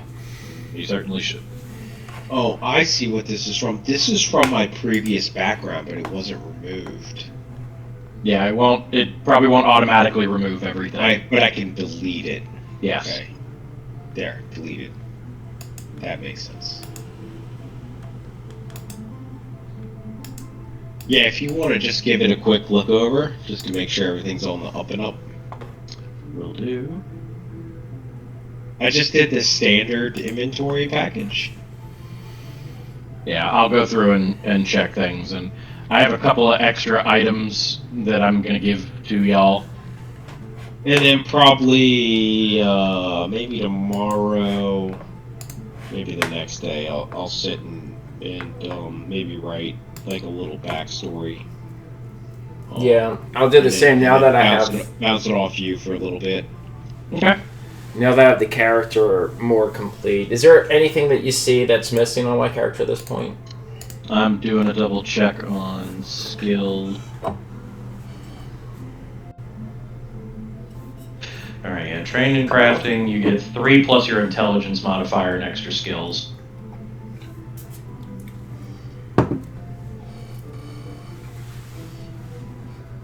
Alright, let's do that. You've automatically got crafting, so you got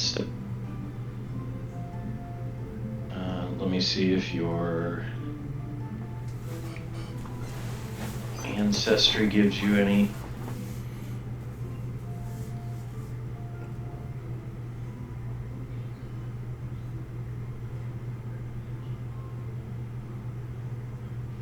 Unbreakable's just real good. It really is, and they have some really cool feats you can get with it.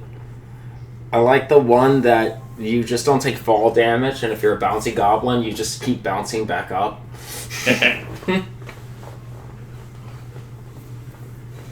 Alright, you got the trained proficiency for acrobatics from Bouncy Goblin. That's right.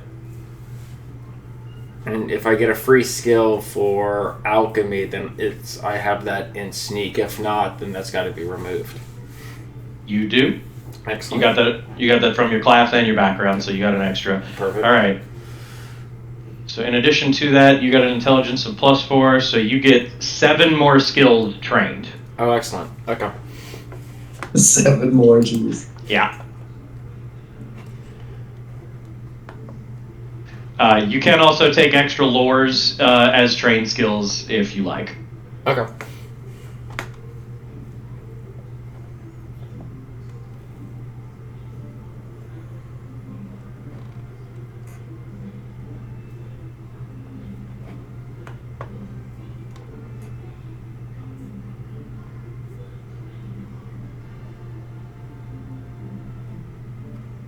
I checked out that guide you linked as well, Ted, and I think that is good and up to date. Okay, good. Thanks. Which is important because the alchemist rules changed significantly with the remaster. Yeah, that's what I've been hearing, but in a positive way, it sounds like. It used to be you just got a pool of everything that you made up front for the day, and you could pick to save some to make stuff on the fly later, and now you basically get a pool of everything you can make at the start of the day and a pool that you can make on the fly. So yeah, big improvement. And the pool for making stuff on the fly refilled throughout the day. Oh, very nice.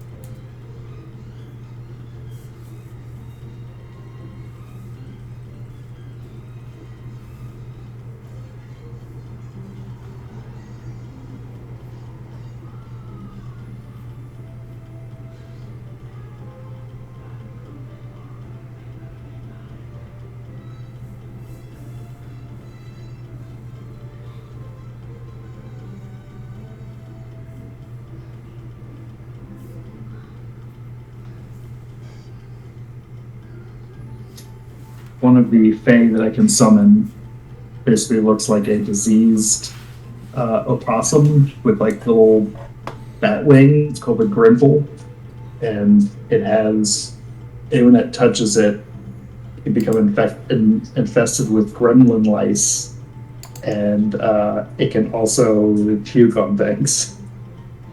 Ugh.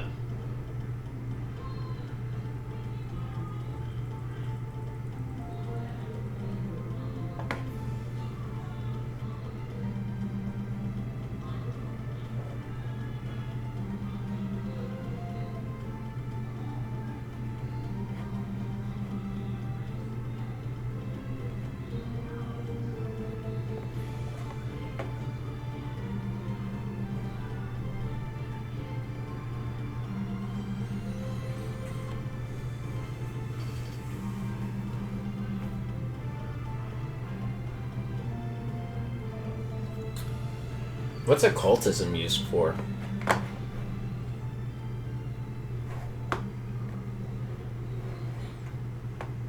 I definitely have that covered, but if you look at the... Where is it? I might look at the lores. Where would I find the lore skills at?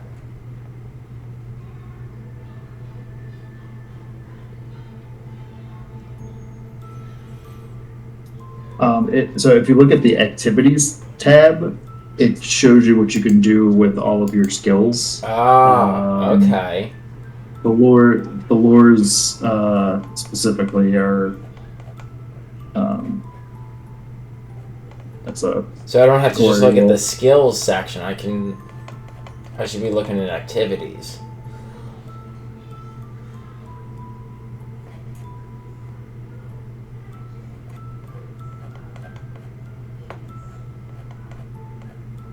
It just shows you what you can do with like the base Yeah.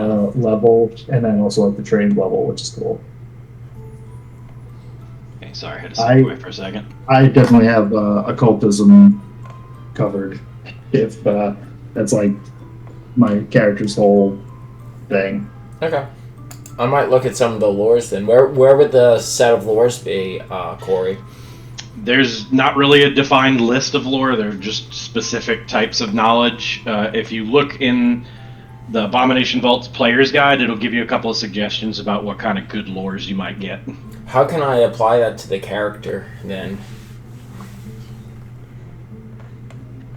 There's a plus button on the skills tab that'll let you add new lores. Okay. Perfect. I see. And it just creates a field that you fill in. Okay. I'll take a look at that. Cool. I'll be right back. I'm gonna get a drink.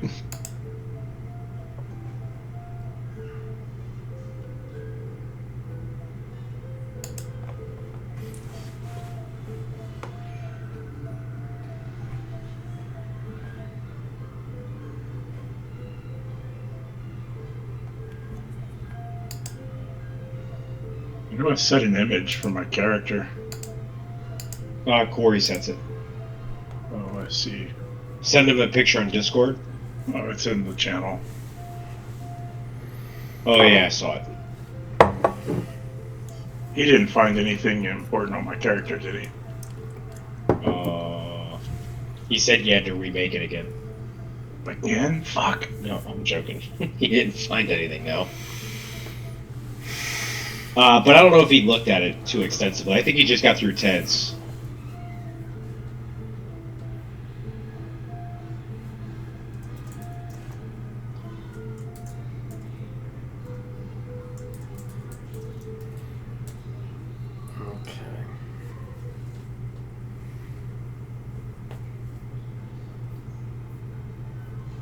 Actually, I'll ask if there's lures that are specific for the campaign we're going to be in as well. Because I'll grab those if they're available. He said one of them. Did anyone Maybe grab he told Richie what it was? Did anyone grab it by chance? I think Richie did. Okay. What? The lore that you were supposed to get? He said dwarf wasn't good, take this. Oh, but I kept dwarf lore. I don't know. Well, I still have 5 floating skills that I need to add, so. And I think I might get lures. Mine currently trained are acrobatics, athletics, crafting, medicine, mining lore, nature, perception, religion, stealth, and survival. Do we have a lot of people with medicine? I have medicine, but I'm not that great at. I mean, I'm trained in it, but I don't have good wisdom. I'm good at it. Should I grab medicine, just have be another person with it? It's not, wisdom isn't one of my top 2 skills at all. It is or is not? Is not. So if I were to get it, I'd just get a +3. A +3? But from being trained. Oh yeah. I have a +4. Yeah. I just have a +3. Yeah, I thought you +7. meant in addition to the... No. Total of +3. I have pretty good action economy, so like that's why it's good for me to take medicine. Yeah. I have a high intelligence, so I'm thinking I should just invest in some lore, so that could be useful.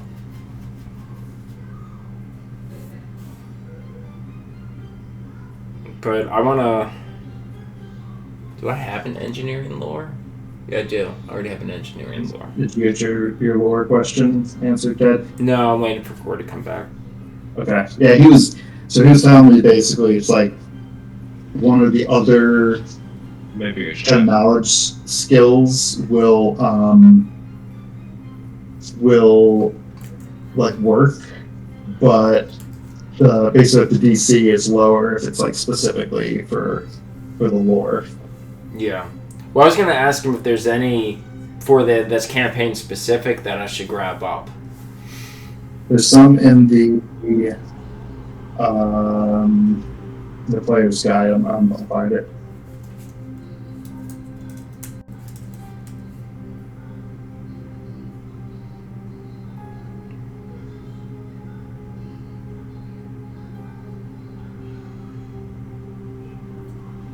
Okay, so it says the best lores include Cavern lore, Otari lore, that's the name. Otari, that's the one he said. Yeah, that's the one that's the name of the town. And Otari would be good to have. Okay, I'll take that. Yeah. What was the last one? And then Spirit lore. Okay. So let's start with how do you spell the... Is it... That's in the Discord, isn't it? The name of the... Yeah. Yeah. You might want to take, like, Cavern lore will definitely make sense. I will. For you, Yep. yeah.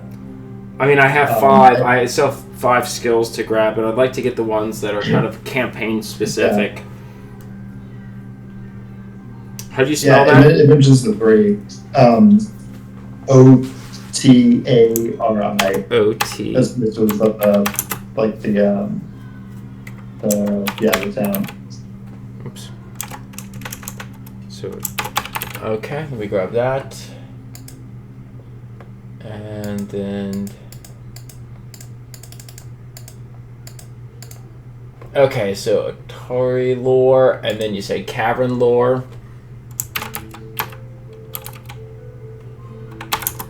Yeah, and then Cavern lore and then Spirit lore are the ones that are mentioned. Spirit? Yeah. Okay.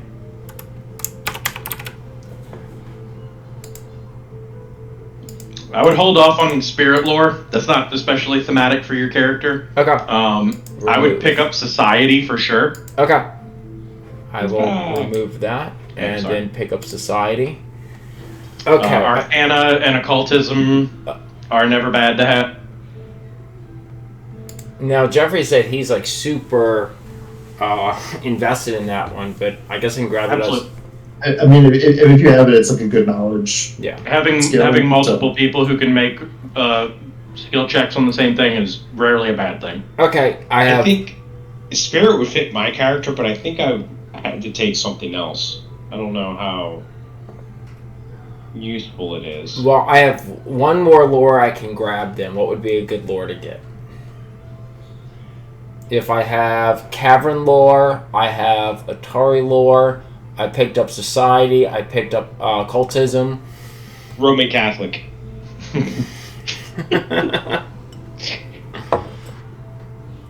Wow, okay.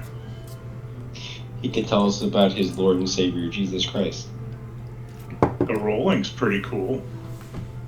With that many skills, athletics wouldn't be a bad choice, even with a low strength score. Okay, perfect. That'll at least give me a plus. Yeah, just to have something. Yep. Okay. Yeah. And that flushes me out then. Okay, so now I should have my skills selected. So let me go back to main.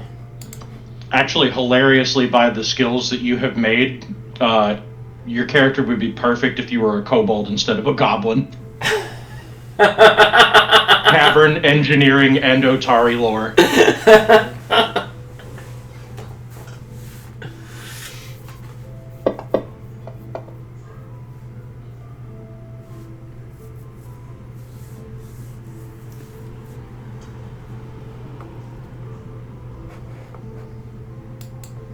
Interesting. Oh yeah, the tower is for making secret rolls. Anything you drop in there, only I'll be able to see, and there will be times that's necessary. Okay. How do you do multiple perception dice checks- like that? What was that? How do you do multiple dice like that? You pick it up with left click, and when you click right, it adds another die, and then you can release it to roll. Oh, I see.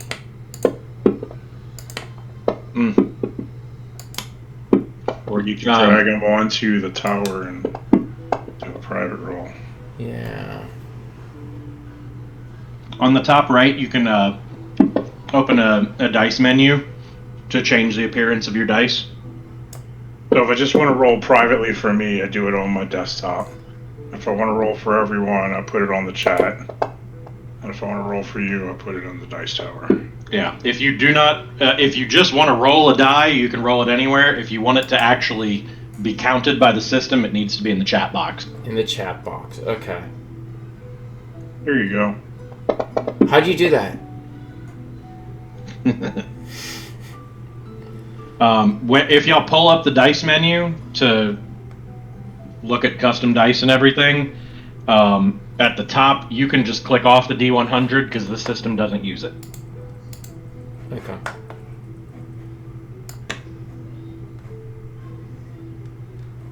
When you can, if you want to just take a look at my character, just see if I missed anything. If something didn't delete that was supposed to delete. Taking a look.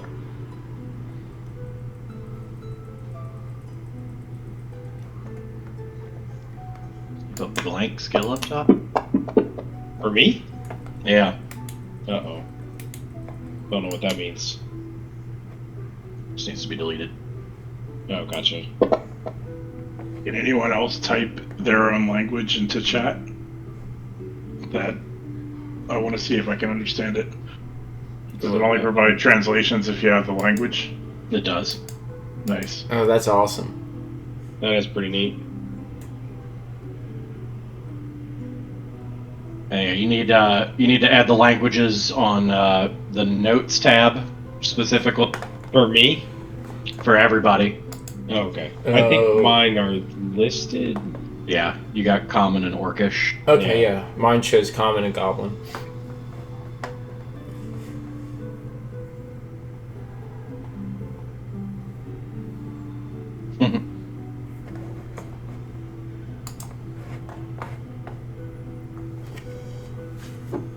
I don't know that one. Could understand the second thing that you said.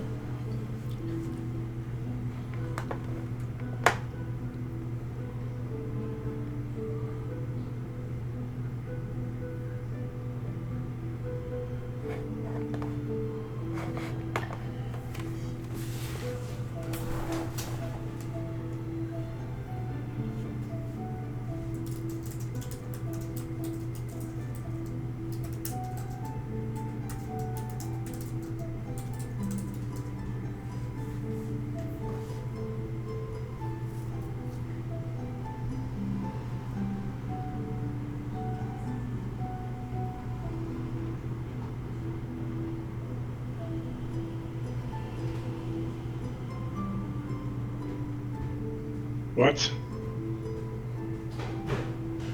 Oh, I guess that's using nothing. Okay, let's see here. So common doesn't. That's weird. Common Oh, I guess shows up as some things- authenticated. Some things don't necessarily like understand common, I guess. I guess you could not understand common. Yeah, it's possible. Awesome. Okay. But that shows that, right? Oh, I see. No, that's not what I wanted.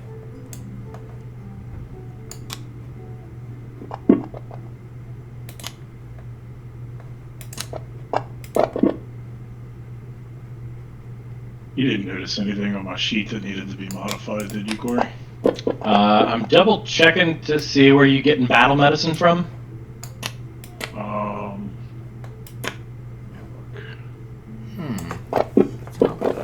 How do you make a hand with an assortment of Where's the die? chat log? Oh, it's right there on the left. Oh, that's crazy. It's all this hired Merflix. That's why I didn't even think it was a chat log. That's Richard. What'd you ask about that? Oh, how do you make an assorted set of die in your hand? I figured I had to hold a lot of the same die. You can drag dice onto the hot bar at the bottom, and that'll make an assorted thing of dice. Okay. Boom. Boom. Told you guys.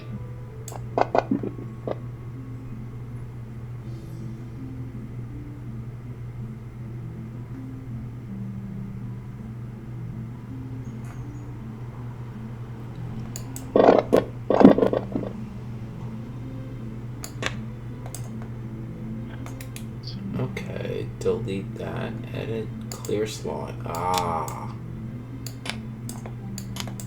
I don't know where it came from. Nope. Oops.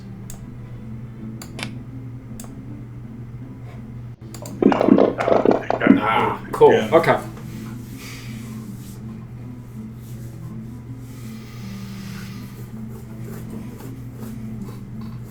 Yeah, usually you don't get a skill feat until second level. Oh, okay. Oh, the Epe. Can you take it off? Yeah, I can do that. Alright, sorry.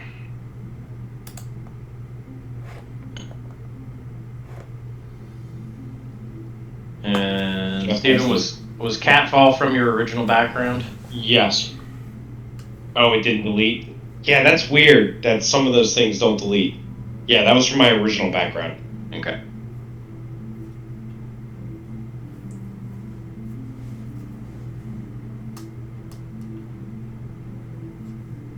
Alright guys, I gotta step away for a little while. I'm gonna try and come back. Alright. Alright. You also still need to pick a deity. Oh, okay. I will do that. I did not do Richie for sure. That for most people, religion should just be a background consideration if there is a specific deity you follow, but clerics need to make that choice. Is there a good deity for a bomber? So you got the gist of my character to some degree, right? Especially with the kind of anchoring in like spirits. Any suggestions on a deity? An obvious choice for you if you want to go to larger the world as a whole. Pharasma's not a bad choice. Pharasma? Okay. She is a dwarven healer that specializes in minerals. It specializes in minerals. Either like earth or a dwarf lord or something like that.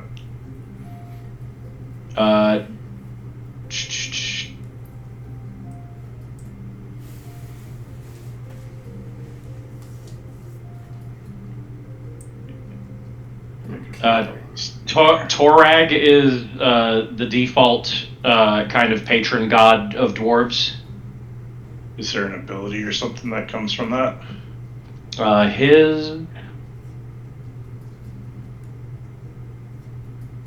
His associated skill is crafting. I mean, I would just get another skill. Yeah, you get another skill. His favorite weapon is the warhammer. Cool.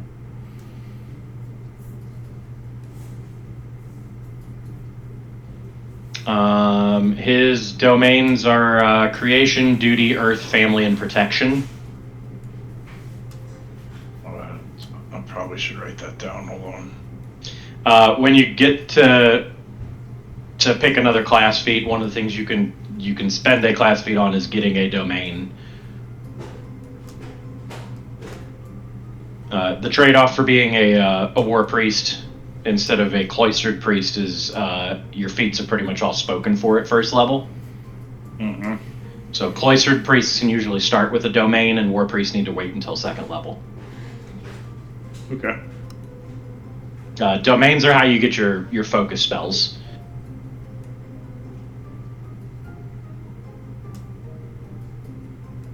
So, what are the different types of lores?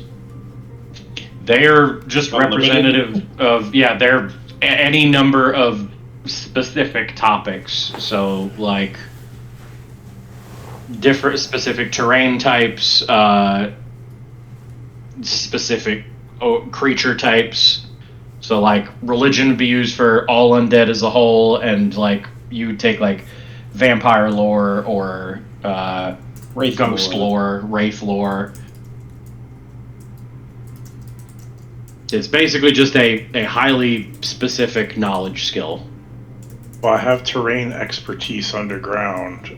Mm-hmm. Would it be more useful to add, like, is there a lore for, like, subterranean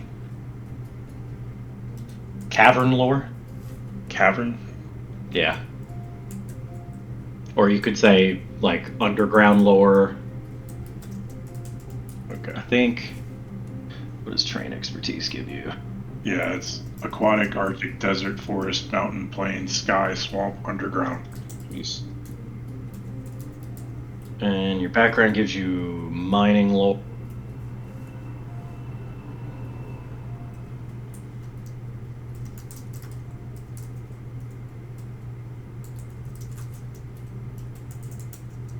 Okay, as underground lore. Alright. Alright, Ryan, be back. Alright.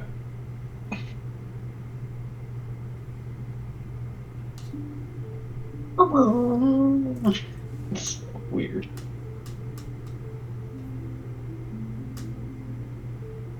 Okay, let me start working on making a avatar now.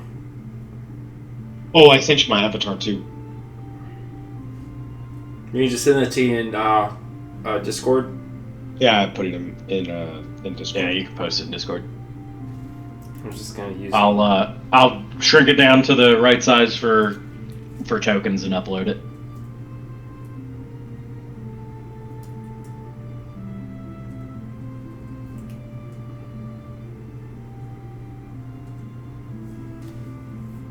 Let's see what orc common religious practices are.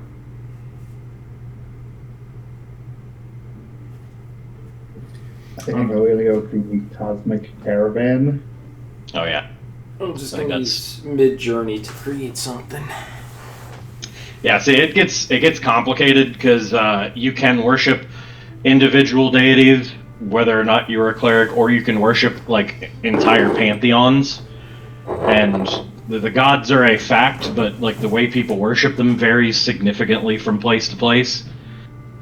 So, like the Cosmic Caravan is a good like local example of a pantheon that has popped up. So, like if you were a cleric of the caravan, you worship all of the gods, and you can choose any of their domains.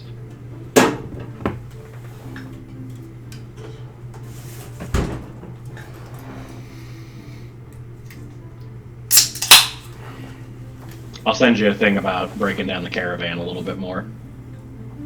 Okay. In the book, it lists a different deity as a representation for the moon, but in this part of the world, Grotus is going to be the deity representing the moon. Grotus is a whole thing. He's the moon in the Boneyard, and is a god of apocalypse prophecies and madness. That's the lore I have. What is the Boneyard? The Boneyard is the plane of the dead. Oh, okay, fair enough. Pharasma looks over the Boneyard, and the Boneyard is where dead souls go before they move on to their final destination. Gotcha.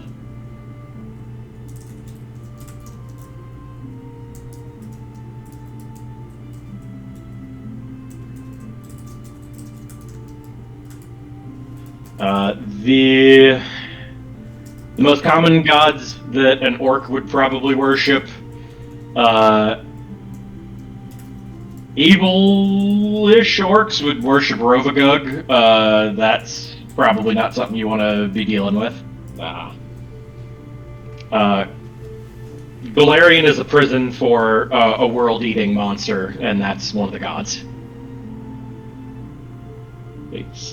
There's also Lamashtu, the mother of monsters, probably not what you want to go for. There is Gorham, our Lord in Iron.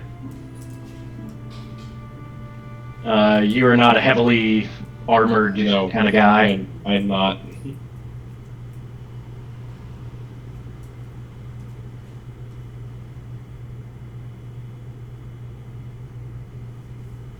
You also don't have to have any religion. Some people just don't practice religion. There's also like general animism and spiritual beliefs.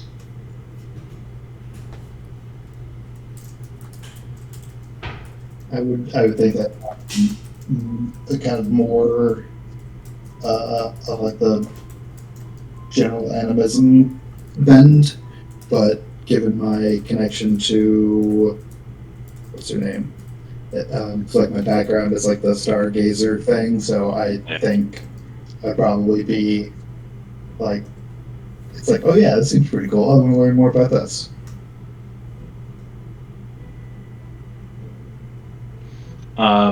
Rin has been in the city for several years at this point, like 3 or 4 years.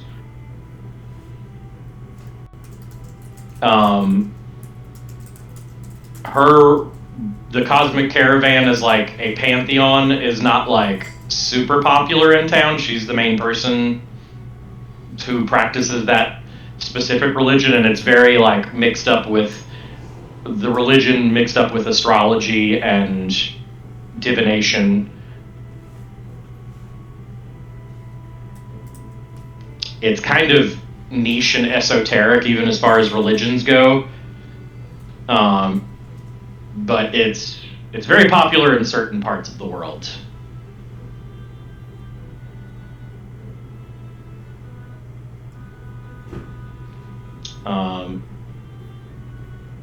The main thing is deities all have like their purviews and anathemas, like things that they insist that their followers do not do. And for clerics and champions, they have to follow the anathema or face consequences, but for other people it's basically just like, philosophical things to live by. Yeah.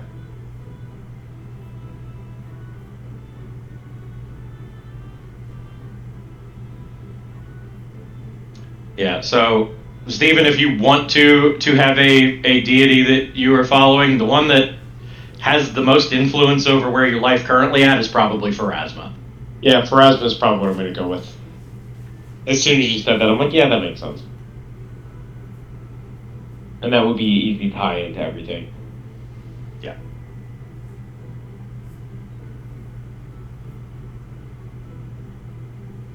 The Lady of Graves.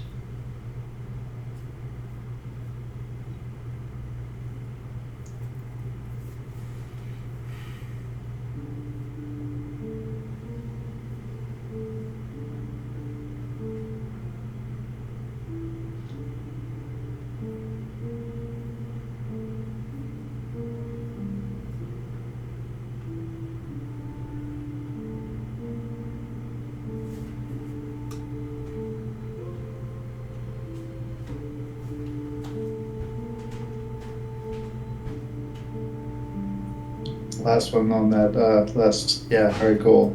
Very cool. Yeah. Not scary at all.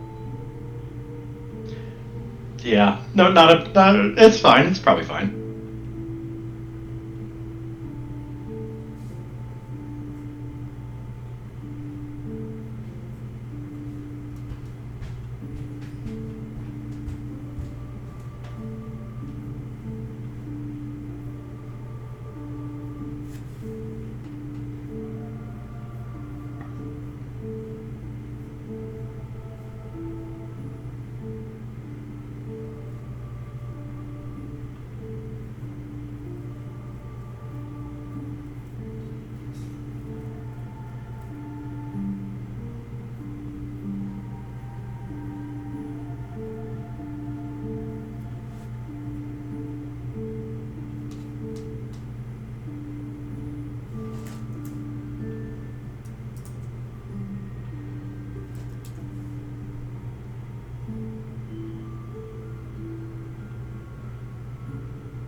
Okay, I'm gonna share my image with you. All right. Exit out of here.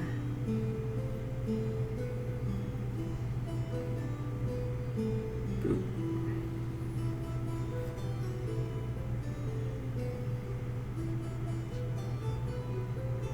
There we go. Drops right into the general channel. Oh, Jesus Christ.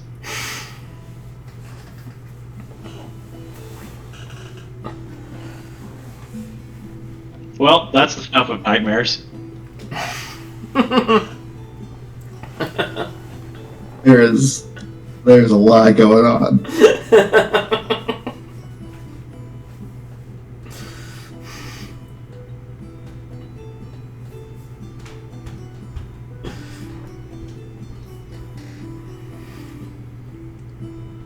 Oh, that's a lot. It's pretty awesome.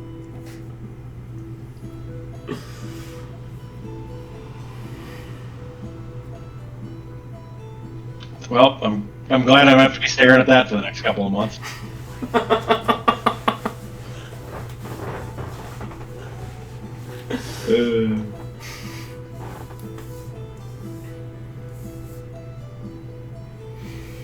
That's funny.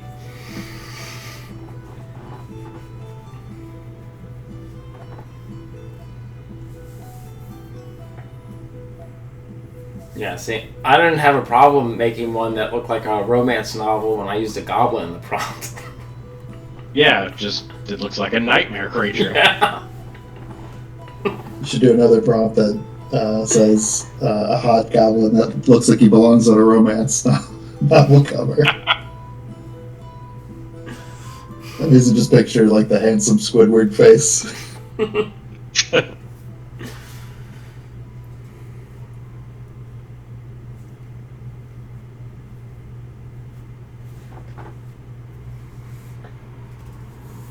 Oh god, that's horrifying.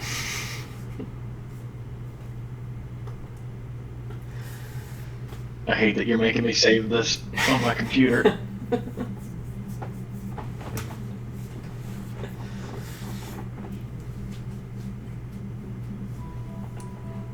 It's like what happened when it's in Gremlins after it ate after midnight.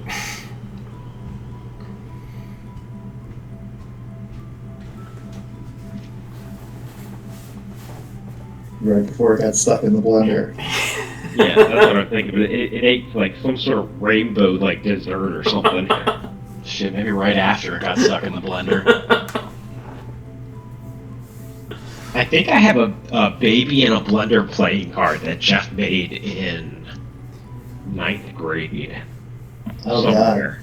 Oh, Yeah. well, that Maybe it was 10th grade. It was Cal's science class that we had in GT. Do you remember? She wasn't very happy with that. I mean, when we were growing up, they used to have the Garbage Pail Kid collectible cards. Remember those? That was the style of it, but they were all just like if he had made them now, they'd probably be concerned he was gonna like blow up the place. Yeah, I would definitely get canceled if those were released. I'm pretty sure there was a Garbage Pail Kid card with a baby in a blender. It probably was. Probably right. I probably stole the idea from it. Oh, I did. I found it. There is one. I definitely had a bunch of Garbage Pail Kids. Dude, I got them from Hazel Park. You do Did like not like them. you do like the whatever their little fair games were, and they would give us Garbage Pail Kids cards. I'm pretty sure my mom threw them out if she found it and just didn't tell me. I bought a when I was in high school. I bought a shirt that was like a smiley face. It said like "Have a nice day," but it had a bullet hole like in it, and yeah, you know, Class. and yeah, and it disappeared. Like I wore it like once or twice, and I was like, "Where is it? I can't find it." And I asked my mom. It's like, "Have you seen the shirt?" And she's like, "No, I haven't seen it." And then I kept asking her about it. Eventually, she was just like, That's "Yes, I threw it away. It was disgusting." Wow. I was like, "Oh, okay. Oh yeah, Brenda Blender. Yeah." I remember you did win the sold Crawfish Festival picture, though, right? And it was used on the poster, wasn't it? It wasn't the picture of crawfish boiling people? Yes, but they changed it. Hold on 1 second. He's like, I happen to have that saved right here.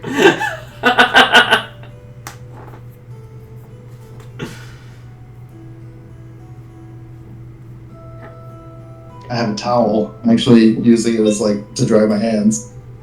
It's so crazy. The crawfish affair, man.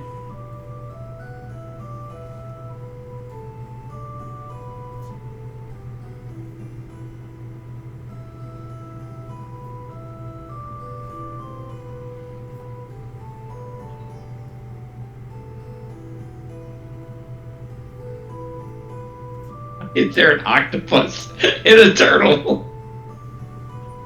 I don't know, but Who knows? The octopus's face is different, and then the turtle, he was standing over by the pot, and they had a human hand coming out of the pot, and so the turtle had the same look, like, oh, that looks good, but yeah, he was looking at someone definitely graphic designed it to make it more palatable for elementary school students. Oh, that's so funny.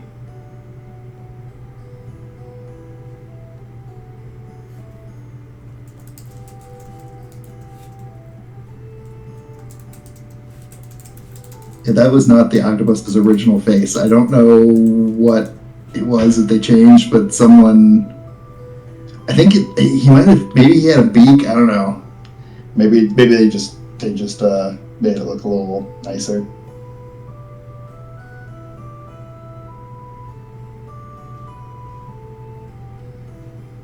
And then I also have we made plates. You could like draw on your plate, and I drew a roach eating the food off the plate. I remember that. Yeah, I still have it. Yeah, I remember that. That's the one. It's like looking back now, like it's not like that was happening. It's not like there was like roaches eating the food off of my plate. But if I was the teacher, I would totally be like, "This kid is living. Like I need to call CPS. This kid's living in filth."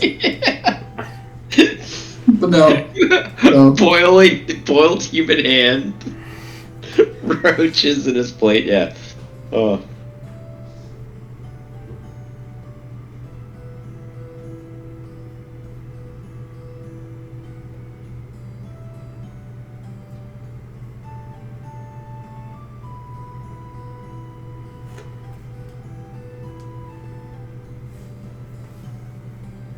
That's like my mom found a bunch of old like progress reports and that kind of stuff from Hazel Park. They basically all say, I was looking through them, they basically all say he's really smart, and when he is interested, he really pays attention and he does a really good job, but if he is not, then he basically doesn't, he's just lazy, he doesn't do anything. And so like he basically said there's like a point where it's like, oh, I like, you know, like reading and like, you know, playing outside, and then 1 year it's I like video games, and then that's basically, it's like the teacher was like, it's like, yeah, I think that he could have a career in making video games, because that's basically all that he talks about. Great. Yeah, because they didn't know how to handle ADHD kids back in the day with hyperfixation. No. Like, oh, you got something you're interested in, go make a career out of that. Like, don't worry that would absolutely make you miserable, because then it would be your job.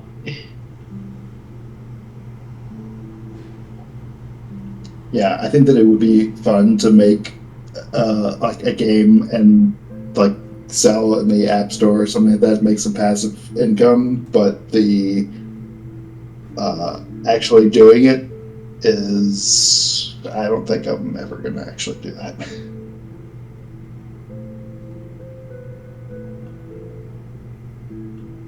There's no way.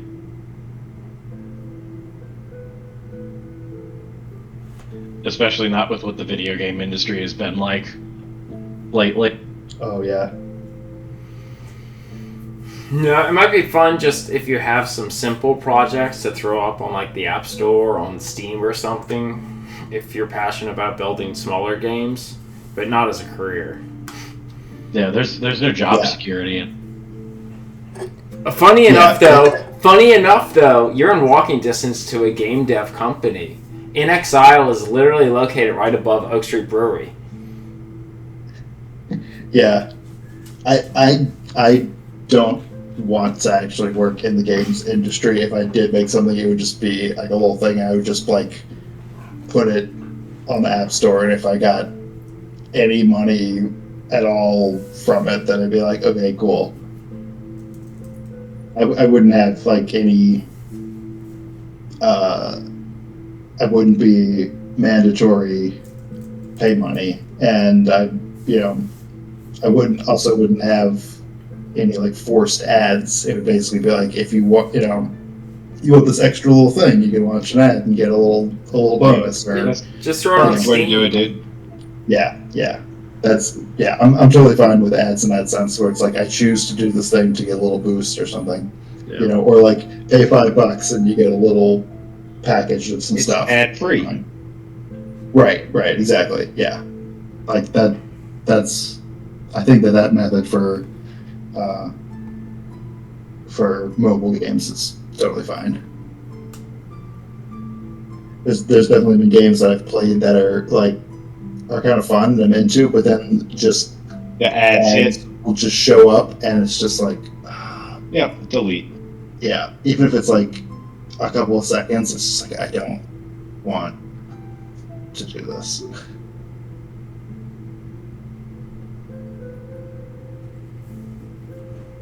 I have this like puzzle game on my Kindle, and when you load up a puzzle, then you get an ad, but it's just like a static ad page. X it out? You just immediately X out. It's not like it's like, it just pops up and you just basically hit X and it's fine. Oh my god. Still annoying. Where? Yes, we're listening. So I get a party sheet that shows me all of your skill bonuses and stuff like that. And y'all got some pretty good stuff covered. Like most of all the knowledge skills, somebody's really good at it. Y'all are all in general at least competent in stealth. Good spreads on like physical skills. All your social skills are complete trash. We had no social characters. Not a fucking one. I could have gone a little bit more. Like there is a kind of a charisma route for the witch where you can kind of take a little bit, but kind of I looked at a couple of different guides and they all were sort of like, it's like you're probably better off just taking intelligence. Let someone else do it. Yeah. And the whole party did that. Yeah. Love it. This creepy nightmare child's toy of a goblin is actually probably the best of y'all at charisma. And if he plays it out right, The best of all of you with just flat +1s. Flat +1. well, I guess we won't be talking our way out of a lot of things. Y'all aren't going to be doing much social at all. Nobody's got intimidation.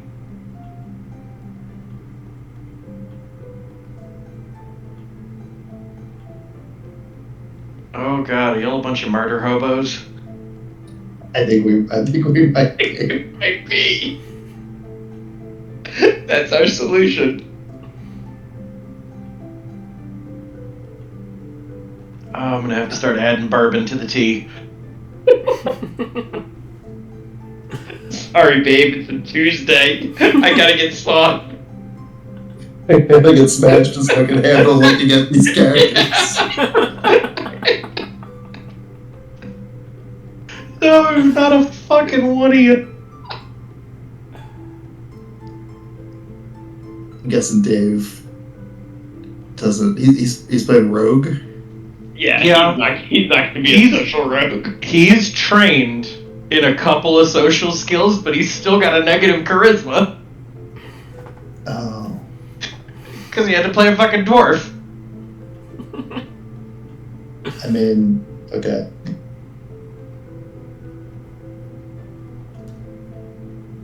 Oh god. Well, this is gonna be interesting. Well, Since he's the same now. like characters where their strengths and weaknesses, a party is the same, right? What is a party but one giant character, right? Yeah, Well, exactly. clearly we're just a band of misfits. Misfit toys in some cases.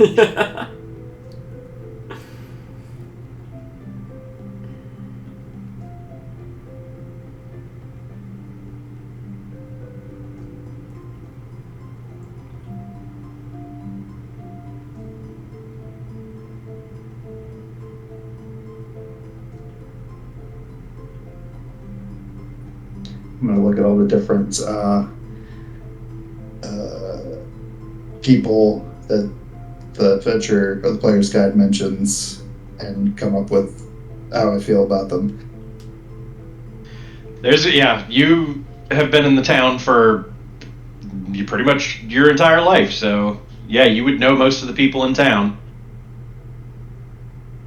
Apparently coffee is a mainstay, so Oh yeah. definitely doing that.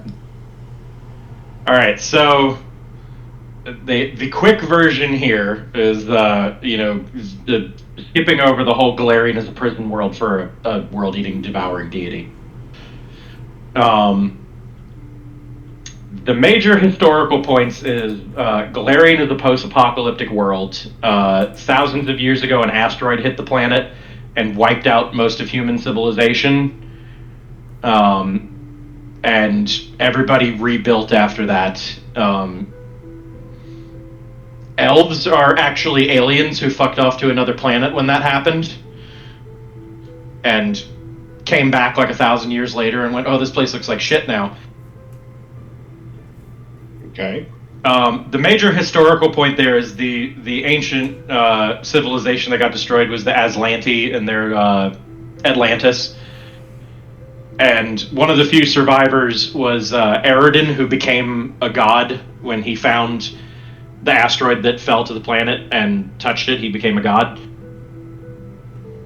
He's the god of humanity for thousands of years. But in recent history, 100 years ago, he died under mysterious circumstances and just disappeared. So the god died. The god died. All of his followers. Love that. All his followers lost their abilities, and it destroyed the concept of long-term prophecy in the world.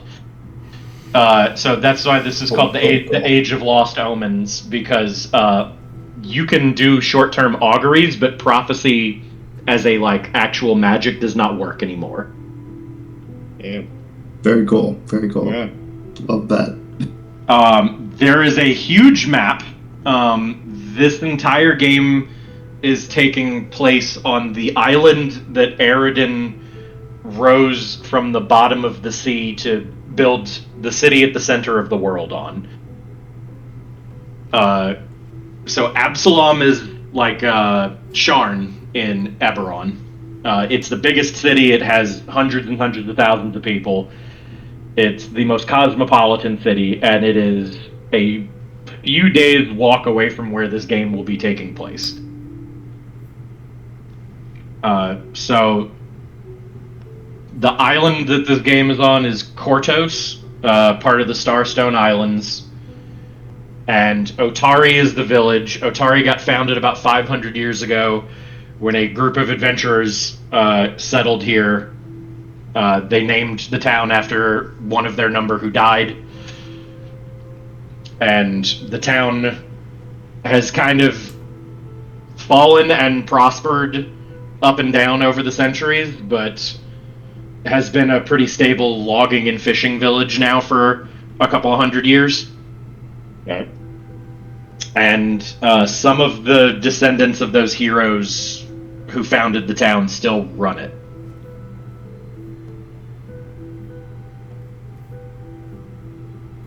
So it is the mayor. the mayor Is that is the descendant of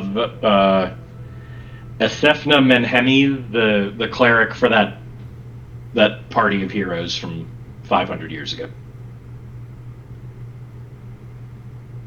So that'll come up in the first game.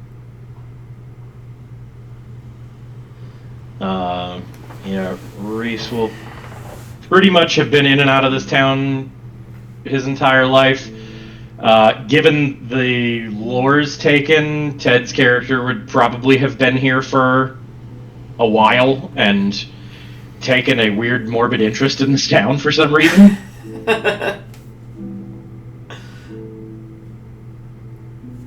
And from the look on that face, you're probably haunting this town or something. He's trying to come up with a new fishing lure or something. That you just glare at them like Willem Dafoe, and the fish just throw themselves into the boat.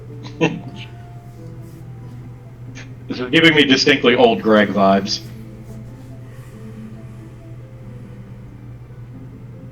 And yeah, like I said, with the build and the skills you took, if you had played a kobold, it would have dovetailed perfectly with this, because I didn't think kobolds were playable races though in this game. they absolutely are. Oh. The town has kind of a kobold problem. That'll get explained a little more during the game. This adventure can come right off of the Tales of the Beginner box, and the Beginner box is called Troubles Under Otari, and it's fighting kobolds under Otari. There's a little blurb here in the player's guide, and it says threats, aberrant horrors, eerie hauntings, kobolds, and smugglers.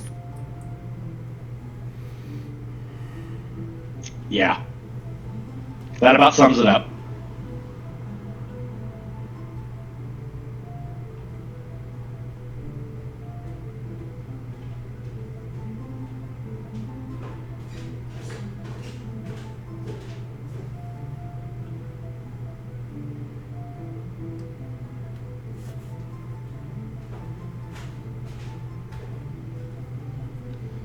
Yeah, I don't know if we have the direct animosity between goblins and kobolds, but I imagine they don't get along very well.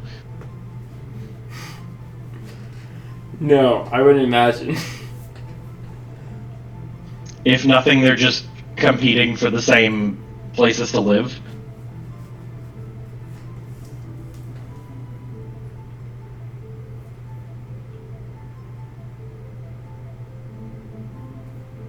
Jesus Christ, I can't take that face looking at me.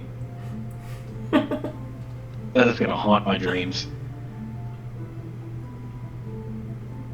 I'm gonna have to red the eyeballs out like Pathfinder goblins are. Okay, let's see here. What can I do?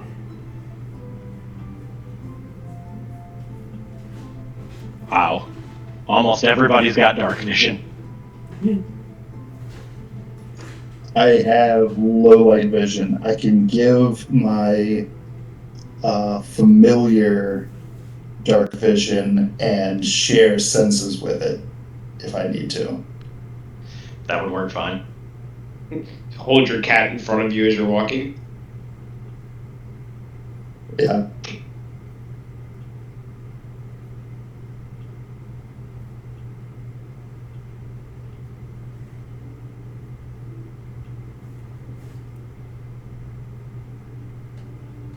Yeah, you got the Willem Dafoe crazy eyes going. I love that. I love that gif. It's the way he opens his mouth a tiny bit at the end of it. He's so unhinged.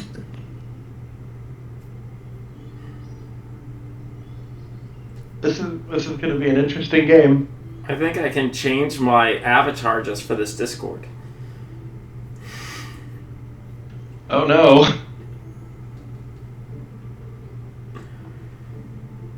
God damn it, why?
Now the question is, do I want to cut the ears out? Let me see which one is better.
The eyes are so bad, you're right, Corey.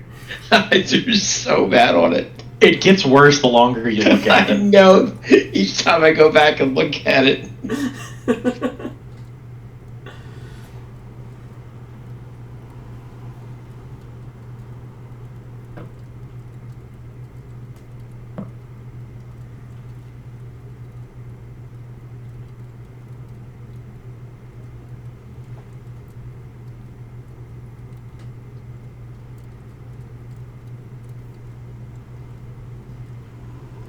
Oh, God.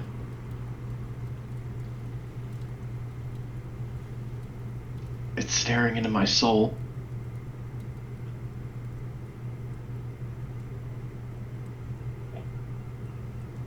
Wake up from a dead sleep, sweating profusely.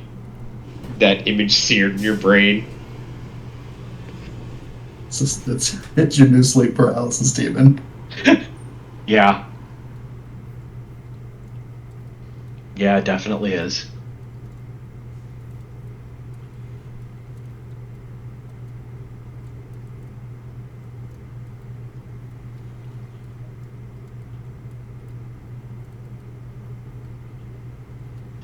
Yeah, I'm gonna have to do something to fix that.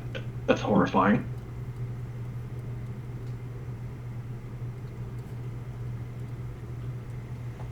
Oh man, I'm about to make it so much better. Like better or quote unquote better. Somehow I am dubious.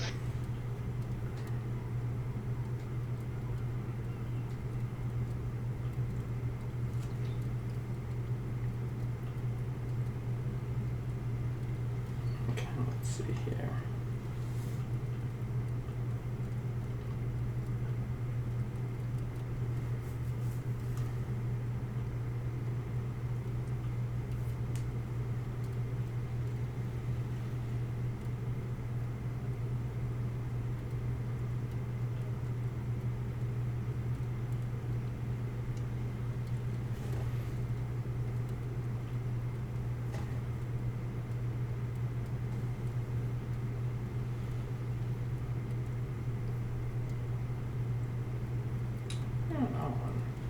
Computer's being slow.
there. I was able to improve it because I had to cut my ears off, but then I could buy a Halloween decoration that was ear cats that fits well enough to expand the size of my head. Oh, and it's also animated. Why?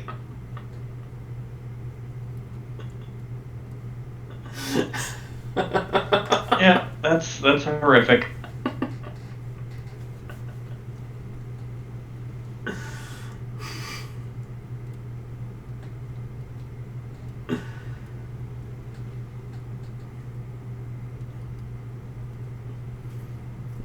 Definitely worth the $5. What the hell?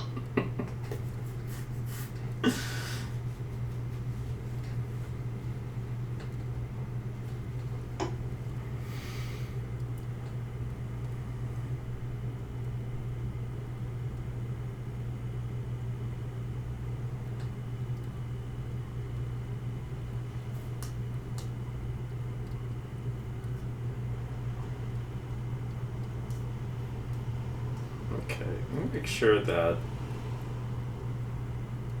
it's only this server though. I'm making sure I don't have cat ears on all the others. Okay, good. Just this one. It's probably fine until Halloween.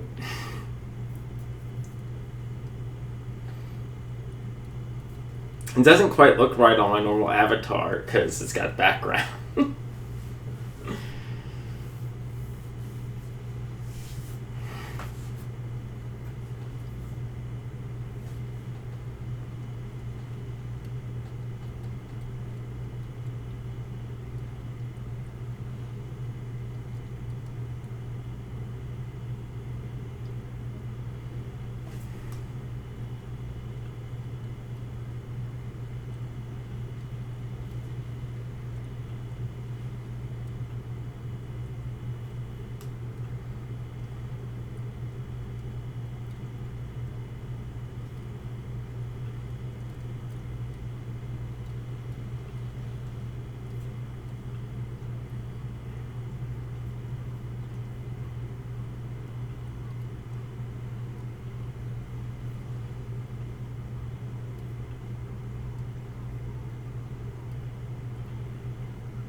Cropped it down a little bit more so that I removed the ears as much as possible so I can use the cat ears as my normal ears. see that. And that way you get the eyes more so in the avatar.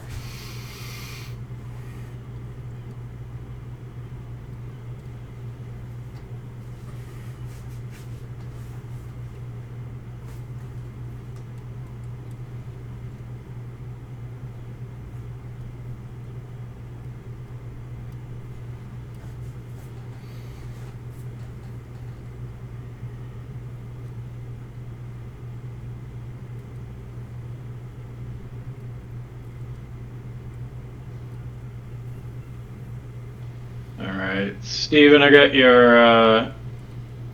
your fighting style attack added into your sheet. Oh, okay, cool. If you click on the cog next to it there, it'll pull up all the traits that your attack has, and you can click on those to tell you what it does. Okay. Yeah, I was starting to get an understanding of how that works. Yeah, there on pretty much any attack, weapon, feats, check the traits on stuff because those have a lot of effect on things. Right, like it allows you to grapple or trip or do other things. Well, like the Gorilla Stance attack gives you forceful and backswing, and backswing gives you a small attack bonus if you've missed an attack already, and forceful does extra damage for each subsequent attack after the first. Okay. But there's also stuff like anything that has the Flourish trait can only be used once per turn.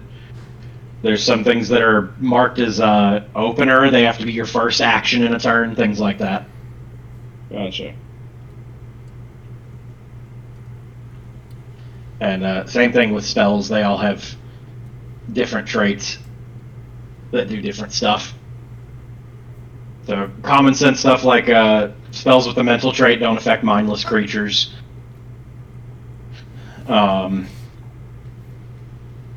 spell with the death trait kills anything outright that you drop 0 hit points with it, including y'all.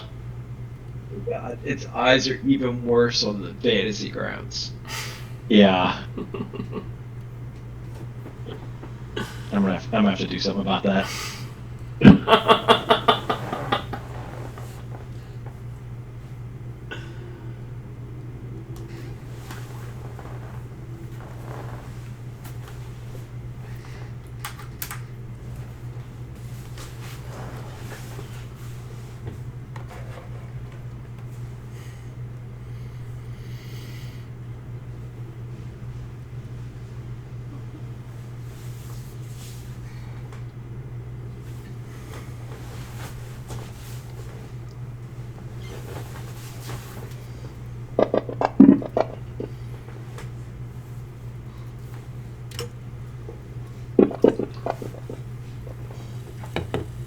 The dice roll is pretty neat.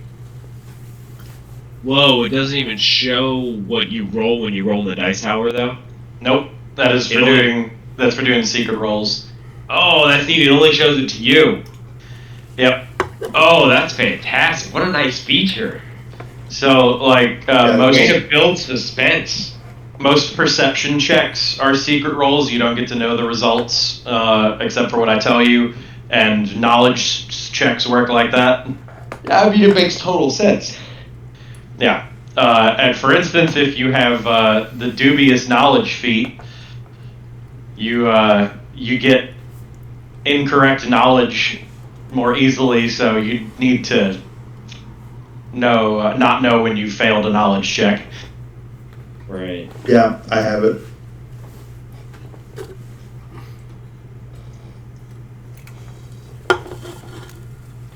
Okay. I'm gonna take Jeffrey's suggestion, just see what happens if I tell it to turn this character into a romance novel. Oh God. See if I can pull up a map.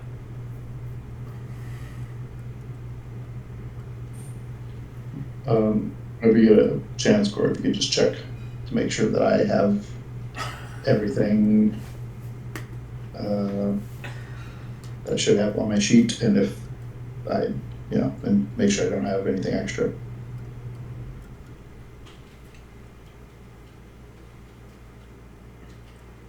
Yeah, I'm checking over stuff.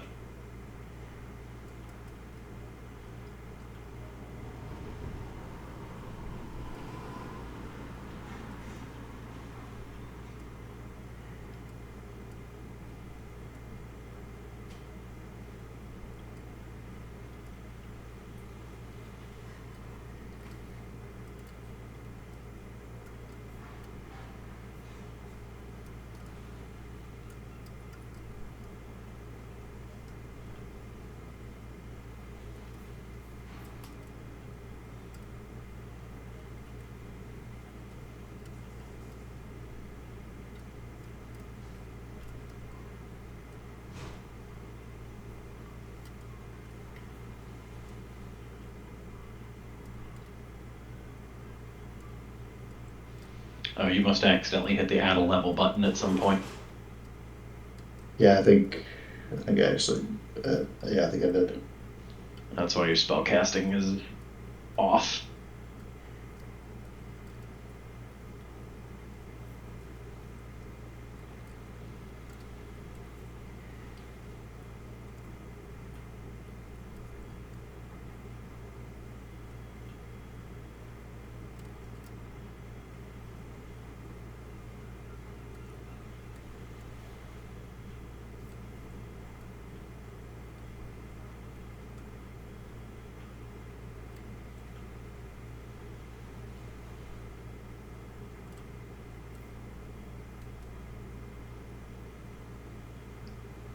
Apparently, I can get a broom feat later on, and I can use a pole arm as my flying broom.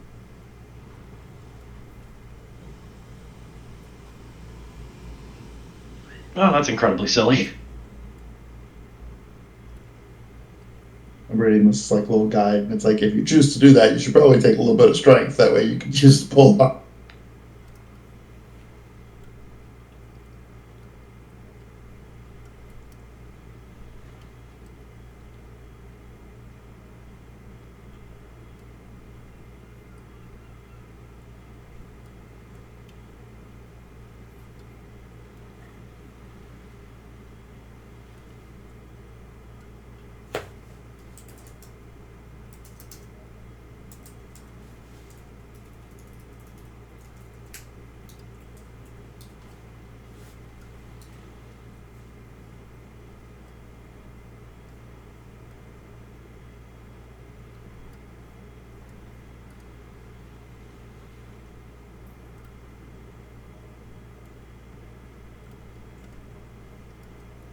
Alright, did you start with a witch class feat? I do have one because the uh, From Natural Ambition? yeah. Okay, that's what I was checking. I didn't remember if most spellcasters don't get a class feat at first level, so I was making sure. Yeah, none of the other ancestry feats were particularly enticing. There was some like changeling ones that were kind of fun, but nothing that was like I kind of need to have this, you know. Nah, no, Natural Ambition's good. Trading a ancestry feat for a class feat's pretty dope. Yeah, like the only other one that I would take is it's like Eldritch Weapon or something like that, and you can basically take living hair that you could use to like trip people and stuff. But it kind of it doesn't do that much damage to it, and it kind of seems like it's a bit of a trap. It could be. You generally don't want to be that close. Yeah, there's a bunch of feats that chain off of it, and it kind of seems like that could be a particular route that you could sort of build towards. But I'm not gonna go that route.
I'm gonna throw y'all on a map so y'all can see how those mechanics work.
Alright, I linked a map on the in the chat. Y'all can click on that and pull it up and move around and stuff, just to get an idea.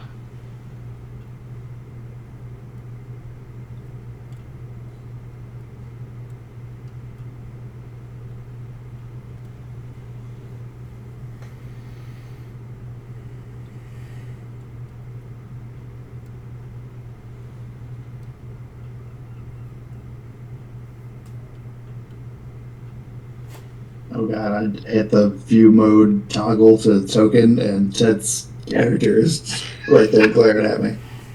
Isn't it great? It's like the view of my character. Let's see what lighting effects look like. What did you do? You said you opened a map?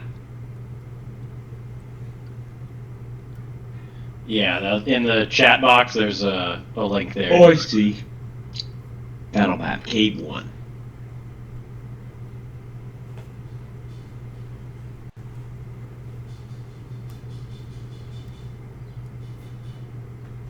Resize. Zoom in. Oh, yeah.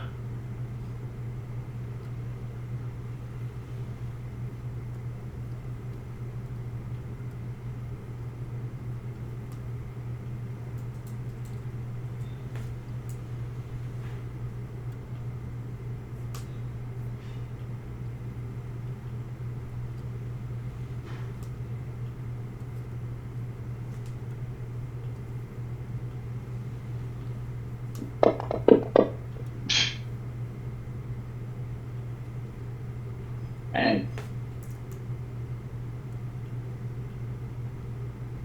11.4 average.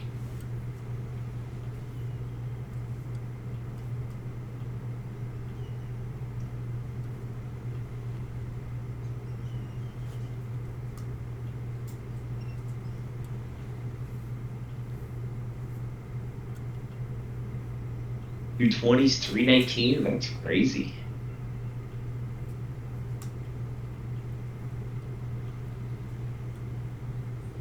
Yeah, that's good.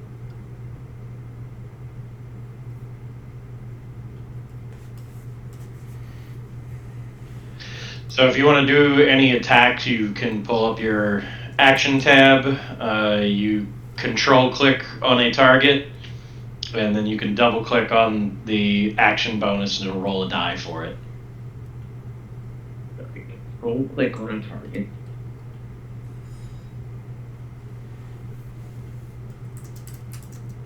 Wait, you control Left click. it just says 5 feet for me. Yeah, that'll give you the range. So when you're targeting something, it'll come up with a range arrow. So like if you move away, it'll. Oh, okay. So where are my actions though? On your character sheet, you can pull up your actions tab at the bottom. Okay.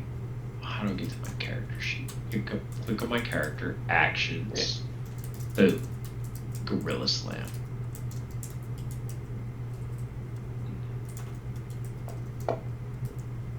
Ooh. That's just the damage. Bam. So you roll on the attacks column. Start on the left. Yeah, well, attacks 1 through 3. So if I take 3 attacks, it basically decreases the modifier from each one. Yo, I missed this Cabal. This dude's a beast. I'm gonna get him. Ooh. Wow.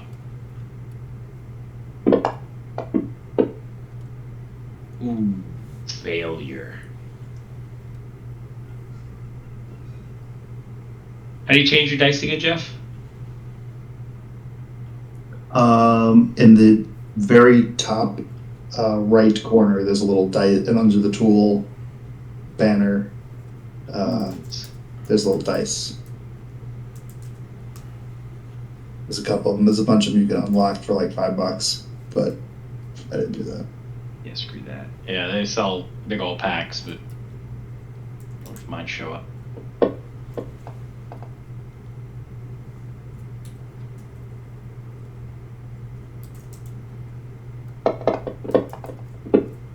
How do I cast a spell?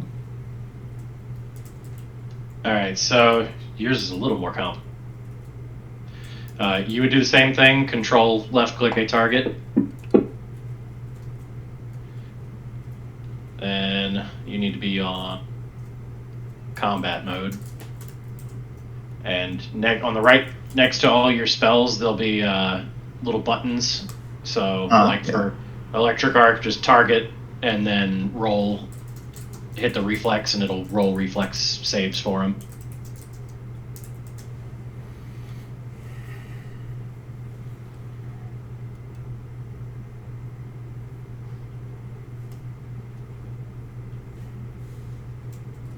Hitting control on it doesn't seem to be doing it.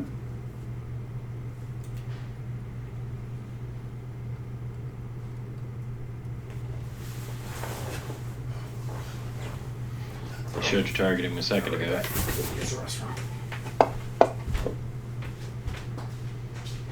Nice. Like it. Okay, you got the rat.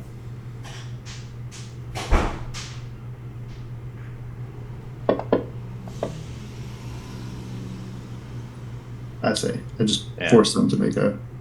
Yeah, it'll make them make a save, and it'll give you their results, and then if you hit the damage button next to it, it'll roll damage and apply. Red rolled a 26 save. She.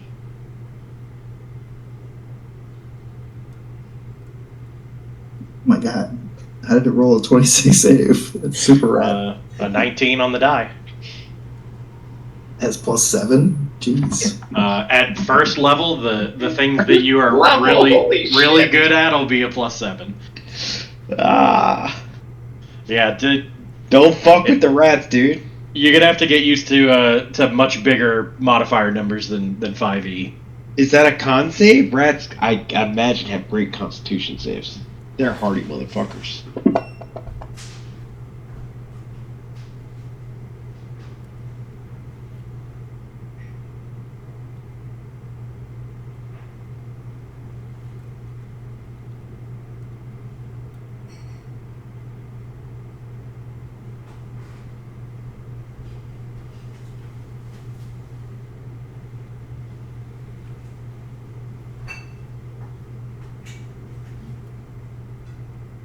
They're nimble little shits.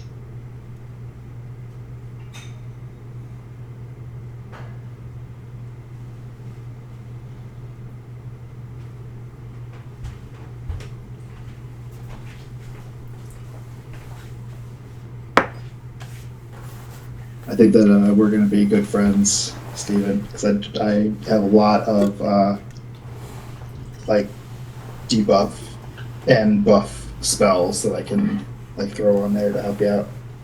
Oh, that's gonna be great.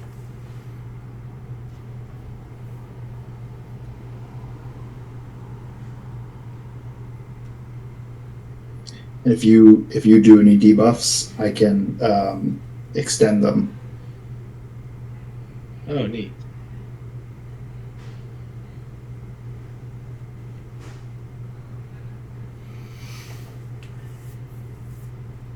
So next week, Steve and I are both going to be in St. Louis, right? That is correct. I don't think we're playing next week. We're playing the week after. Yeah, which that'll work. Yeah, our first game scheduled for the 12th. Yeah, and then Something moves out of town as well, but also it's the election. It's election night, so I think I think we're all going to be focused on the future. I voted early. Threading our possible dystopian future. I voted early because I knew I'd be traveling around that time.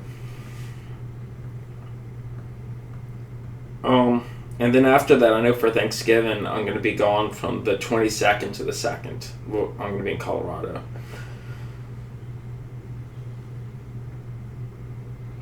I'm traveling 3 different times this month. It's going to be an insane month.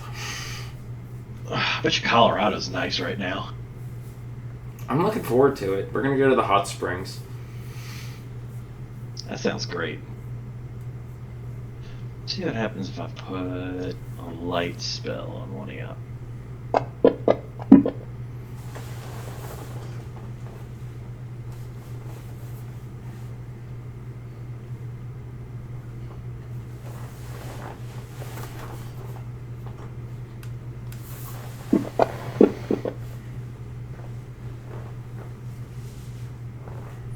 How do you deselect people? Because that's going to be important. Same thing with control and left click.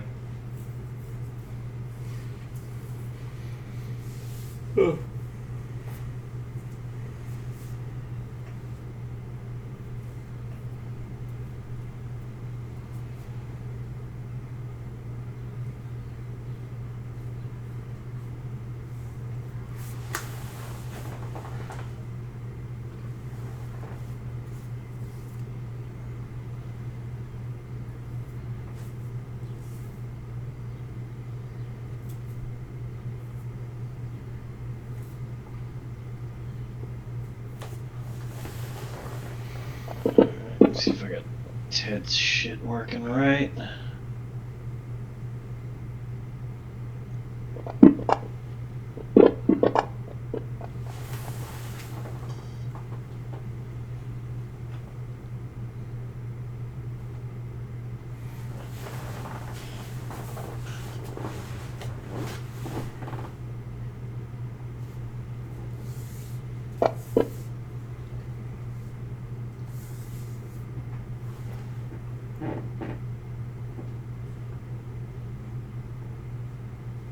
We'll need to figure out how to record all your alchemist formulas. Okay.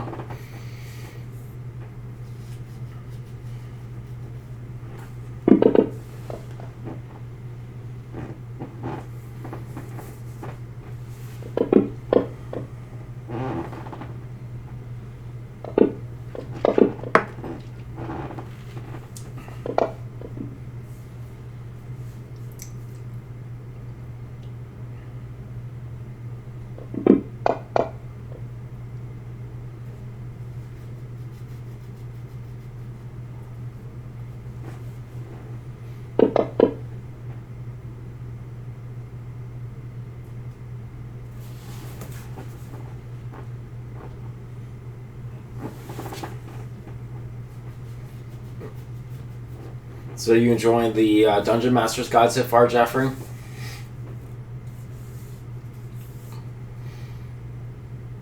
Yeah, it's pretty cool. Christine just showed me this horrifying picture of Trump without his makeup or hair. So, like one of the characters from The Strain. Yeah. Yeah, he looks like a weird wrinkly nutsack.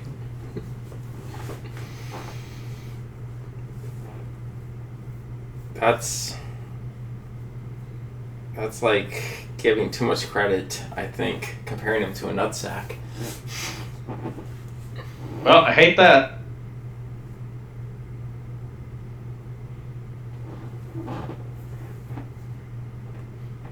Christine said,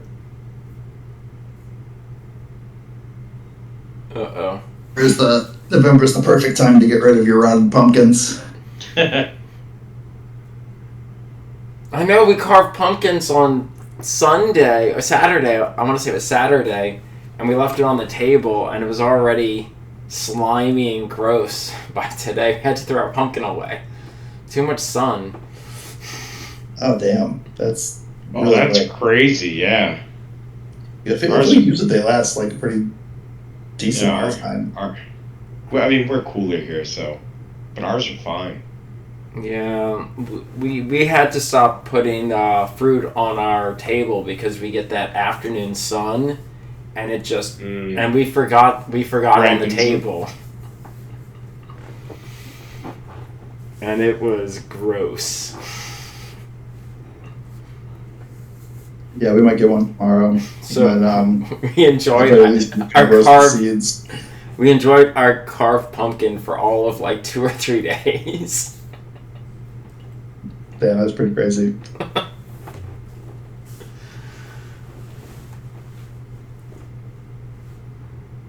We got a butternut squash the other day. I made like a soup. Oh, that makes the best soup. That is such a good gourd.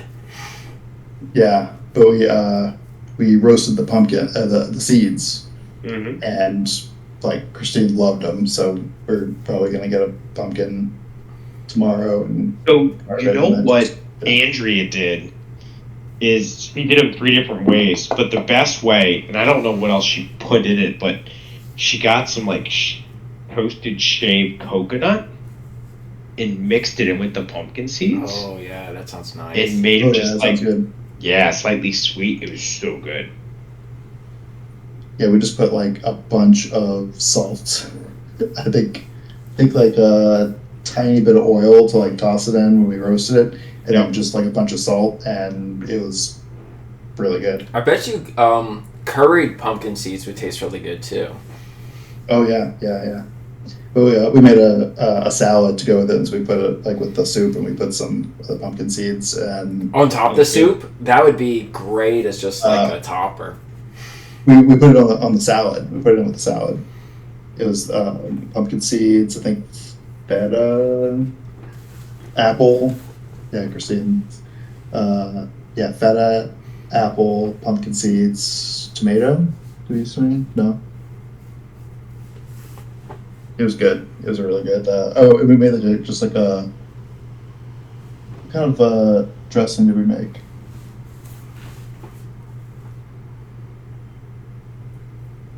Oh yeah, it was like just like a quick like little like Dijon. Yeah. Yeah, apple cider vinegar and Dijon mustard. Just like mixed it up real quick. It was really good.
Hey, guess what?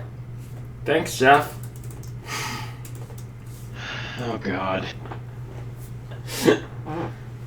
I made a sticker.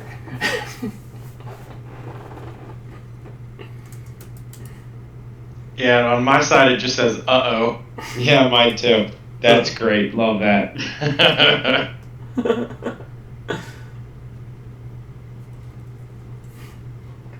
Oh my god.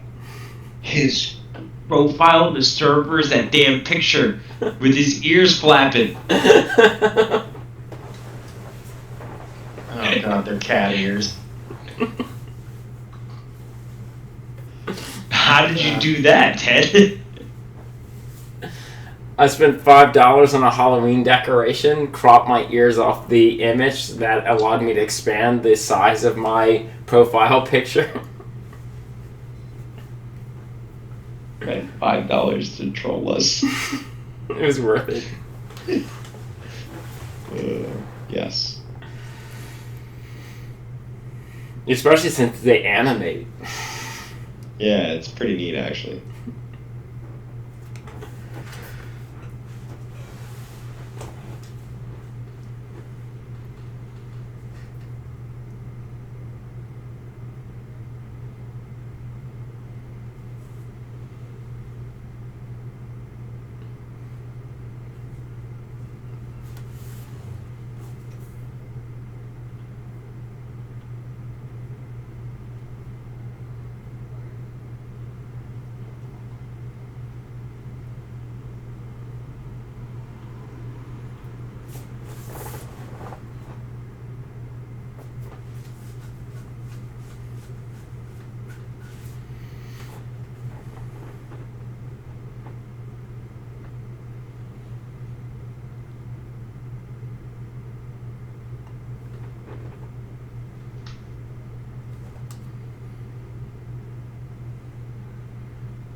Christine made me tea and I got distracted. I made the sticker like you recommended. Oh, nice.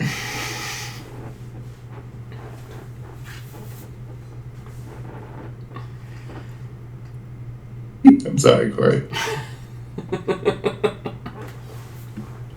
I can't see it, so.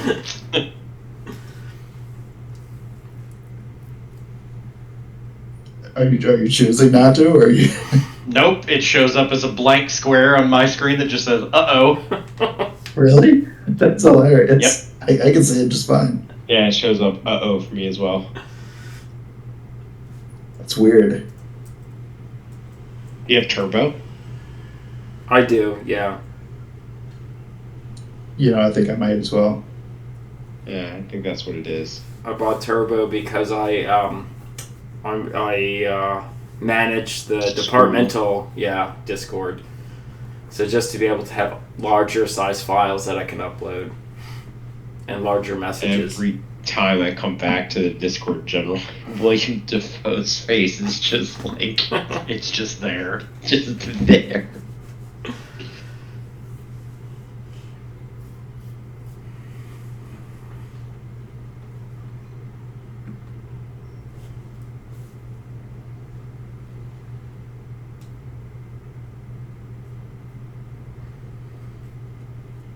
My bad.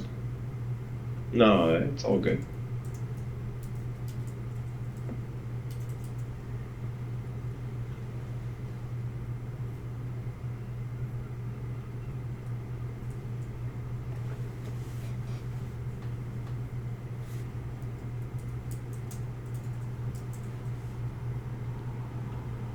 I'm gonna claim this emoji for my character though.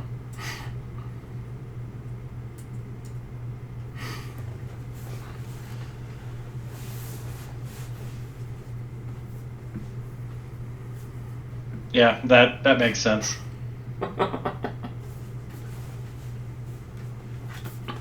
Hey, Steven?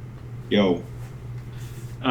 Check your inventory and let me know what the thing in italics looks like to you. Okay.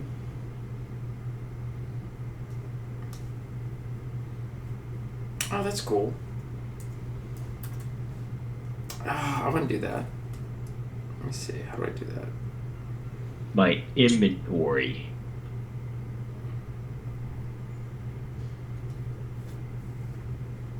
There's nothing in italics.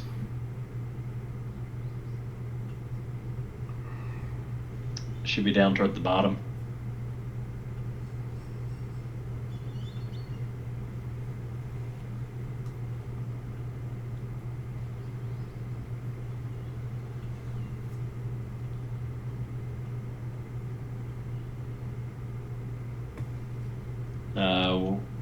It should be right below your grappling hook. Yeah, I was gonna ask. That's the only item I didn't recognize, but it's not. It's just normal case. Okay, so it must only show up in italics on my side. Yeah, That's good for easy recognition. yeah. That's the first thing I clicked because I didn't recognize what it was. It should be show up as an unidentified item. I don't know how much information that gives you on it. Yeah. It just basically gives me the appearance. Okay, cool. So item name and appearance. Perfect.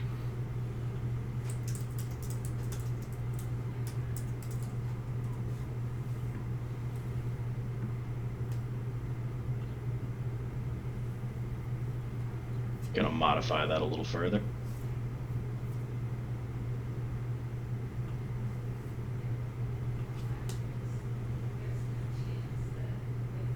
It's kind of fun that you can do that. Just have like an unidentified object. Yeah, there's some really nice features to this.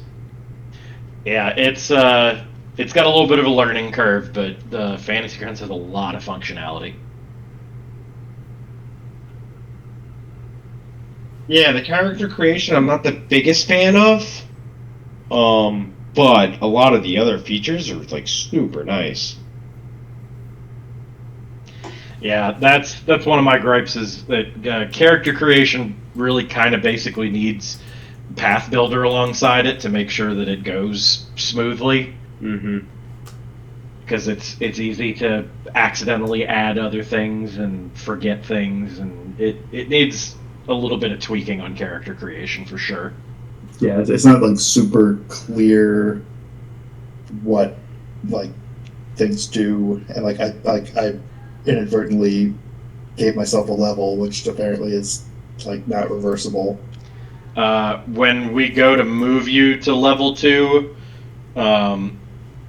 do not hit the add a level button. We're just going to manually change you to level 2, and that should even everything out. Alrighty. Yeah, the path builder is really good. How it has all it like tells you exactly Right, it like what you have links. to do, yeah. Yeah, exactly. Yeah, if Fantasy Grounds could integrate or import stuff from Path Builder, it would be spotless. Because Path Builder does a great job of tracking everything and laying it out and showing when you do or don't have something.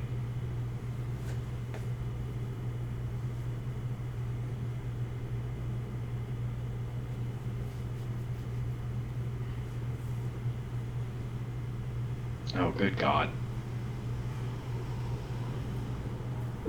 We're drunk with power. Yeah. Yeah. What happened? We added We're emojis. throwing God. some emojis around. He's got an emoji. Yeah, you could. It's super easy to make your own emoji. You can just add it to the. We get like 50 of them per server. Yeah. Oh, jeez. The stickers is only 5. So for him to take a sticker was.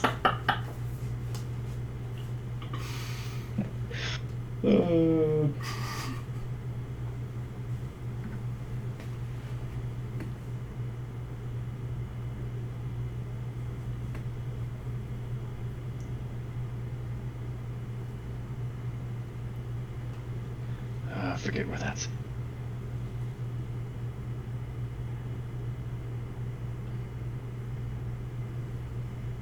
How do you add a sticker? Sticker, it's under, like, so next to where it says Abomination Vault, so it's the little down caret. Do server settings, and then there's you can add emojis and stickers. Yeah.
So dark.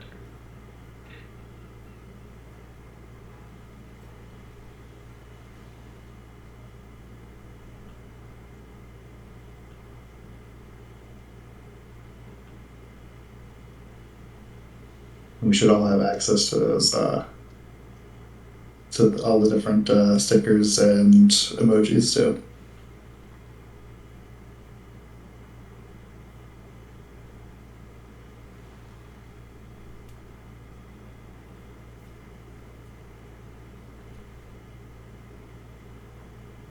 This is so much better.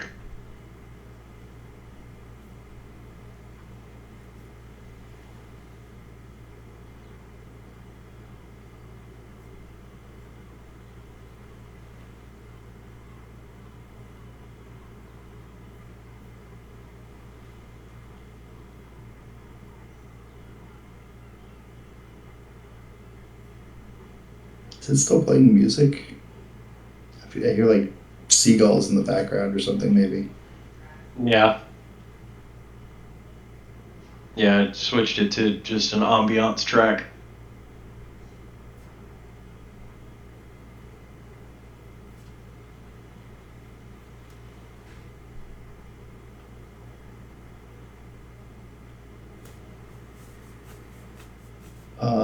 But yeah, so the new DMG is pretty cool.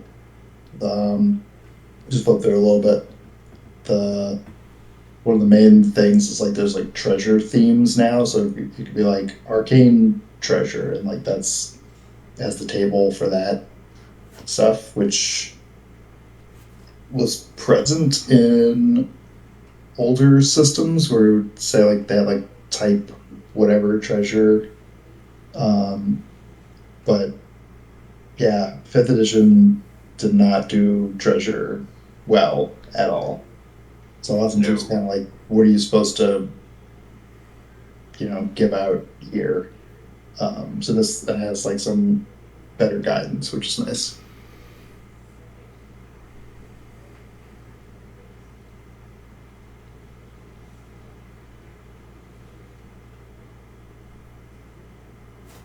Yeah, it looks like they made a lot of good positive changes. And they have a good bit of stuff on Greyhawk, which is like neat and fun on its own. But what they also do is like they sort of like tie it into creating campaigns and adventures and like your own sort of like world. So they're like, there's like the first couple of chapters are basically like, here's how you create,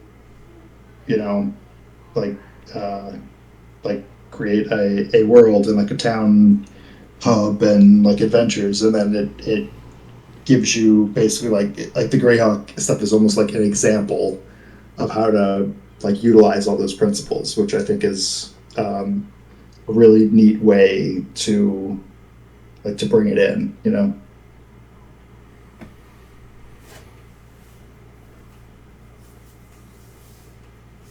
No, yeah, I think they've done a really good job. I can't wait for the DMG to come in, kind of flip through the physical copy of it. I mean, I like the digital copies are nice for references. I have such a tough time reading through the digital copies, though. Yeah, same.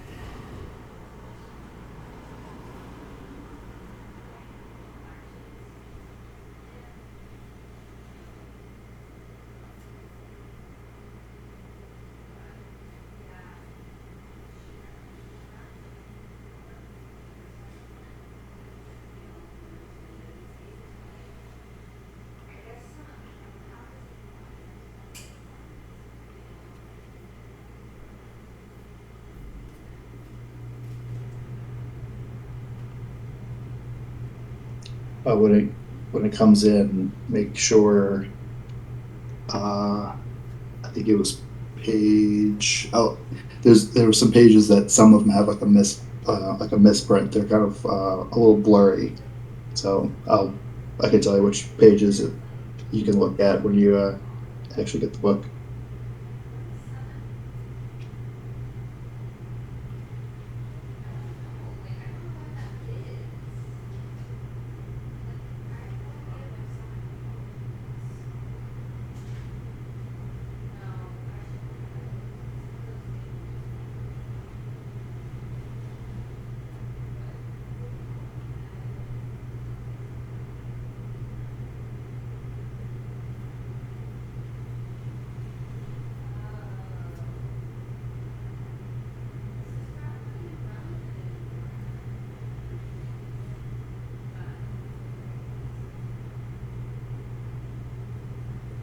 There's a lot of trackers kind of built in as well. Like right here, there's like a magic item tracker. So it's like levels 1 through 4. It's like basically the party should have 6 common, 4 uncommon, and 1 rare item. And so there's like a little check boxes so you can kind of like keep track of the kind of stuff that you've given out and stuff like that.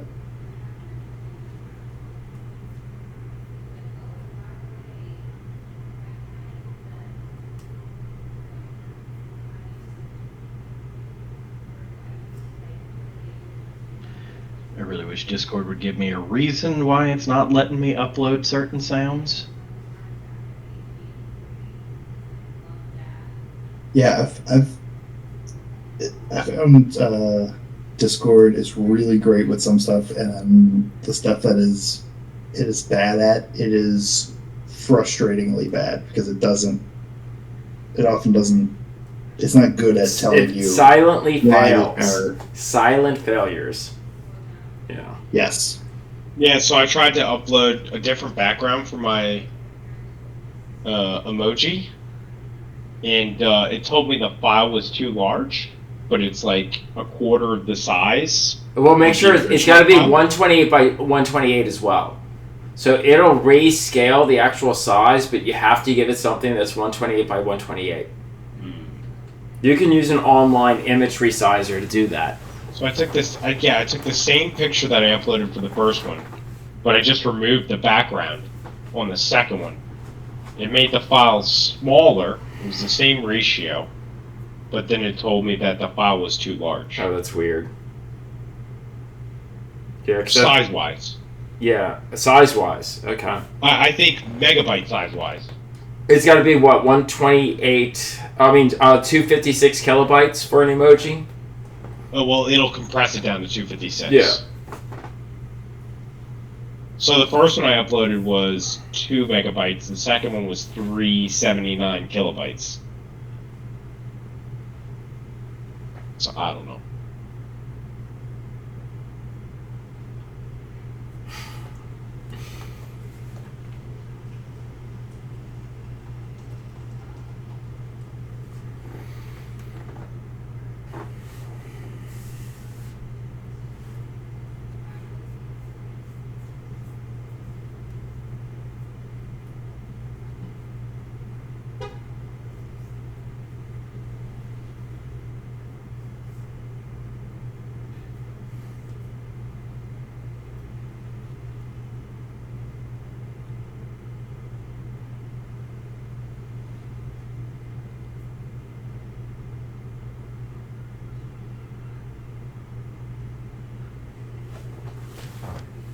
All the characters from the D&D cartoon show, all their magic items and stuff like that are in here now. So like the energy bow, stuff like that. Which Nice. all the episodes are free on YouTube. You can watch them. I watched the first one. Oh man, it's rough. It's hard to get through.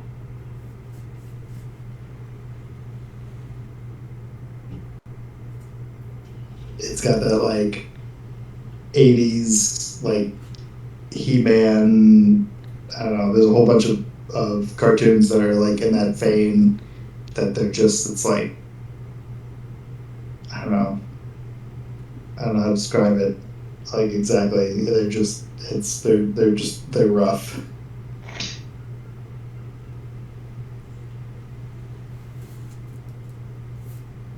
Emotional damage. Okay, it'll give me some of them.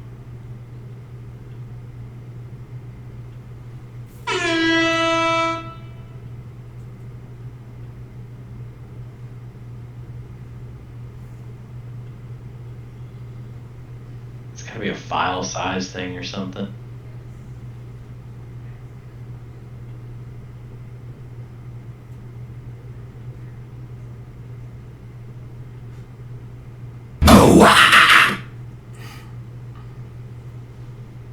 I hated that. Sorry. I think because I have like Nitro or whatever, I can basically see all of them from all these different servers that I'm on. Yeah. Yep.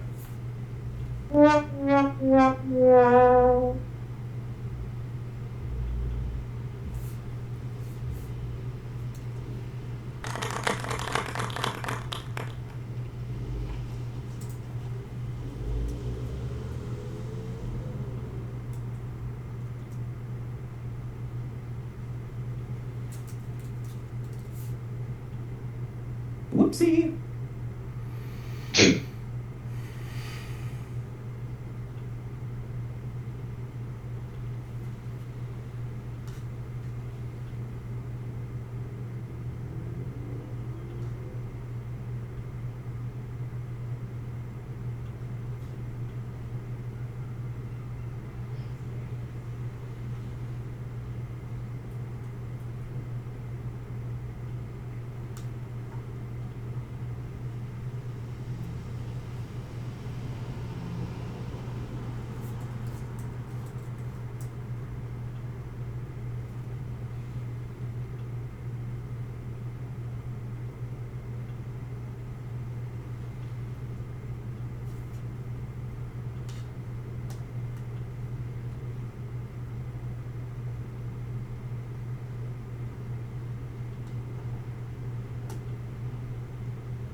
It's gotta be a file size thing or something.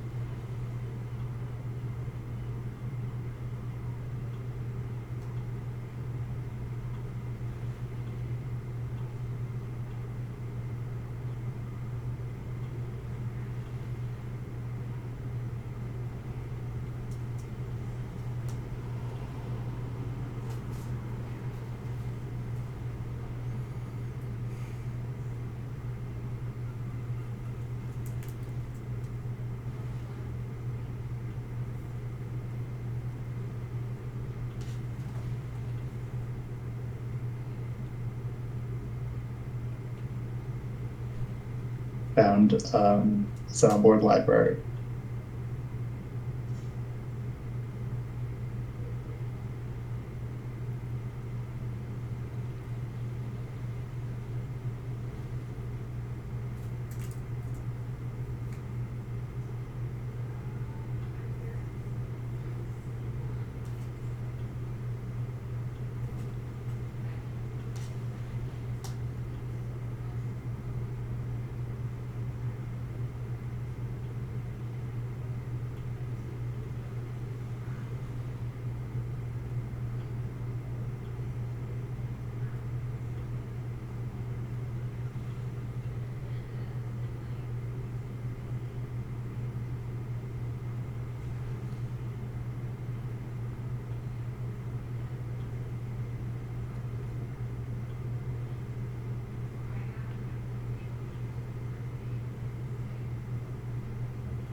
Deuces.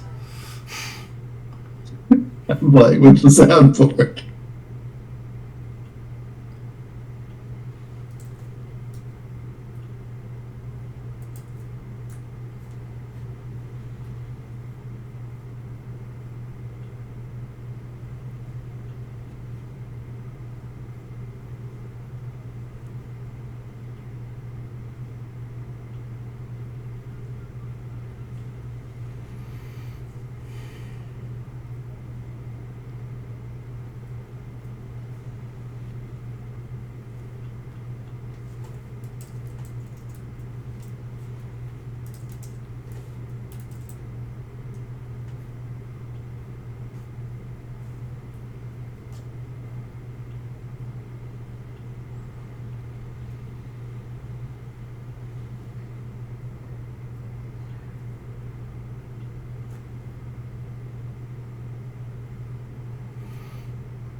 Damn cats ate my leftover pizza. The cat ate your leftover pizza? Well, yeah, the couple of pieces I left on the stove to cool down and covered it up, and they pulled the cover off of it and ate the cheese off the top.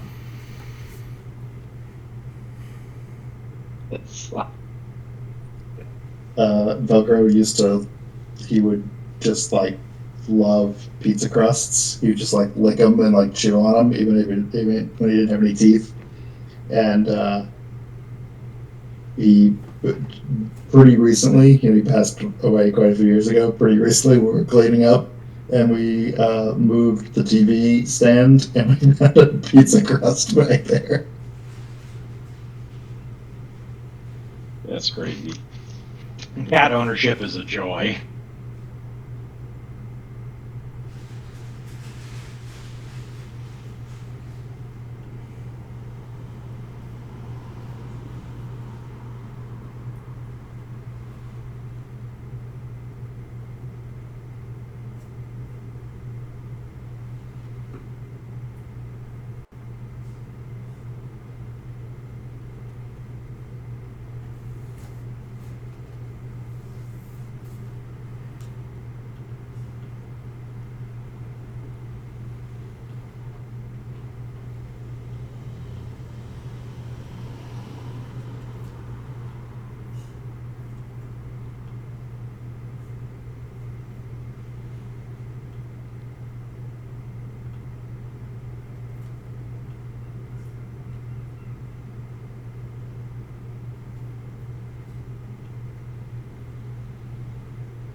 Alright, Steven, the only thing I can find on your sheet is I think you are one skill over.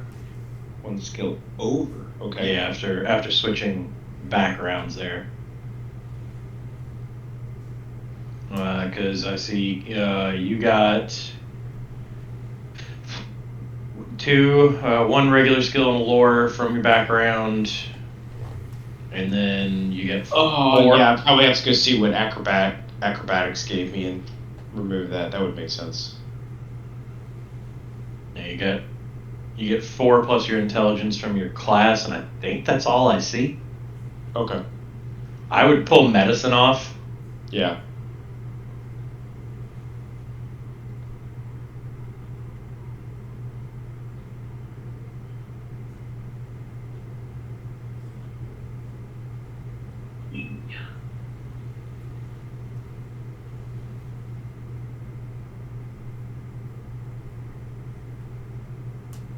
Tracker. And just go to skill. Wait, that's not where I do it. How do I remove it? Yeah, it's in skills. Hit the On the tracker. edit list at the top. Oh yeah, I got it. And then you. Oh, yep, perfect. Look at that! I can be an expert and stuff. Yeah, once you get to 3rd level, you can start upgrading to expert, and then 7th level to master.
So we're pretty much all done making our characters at this point, though, huh?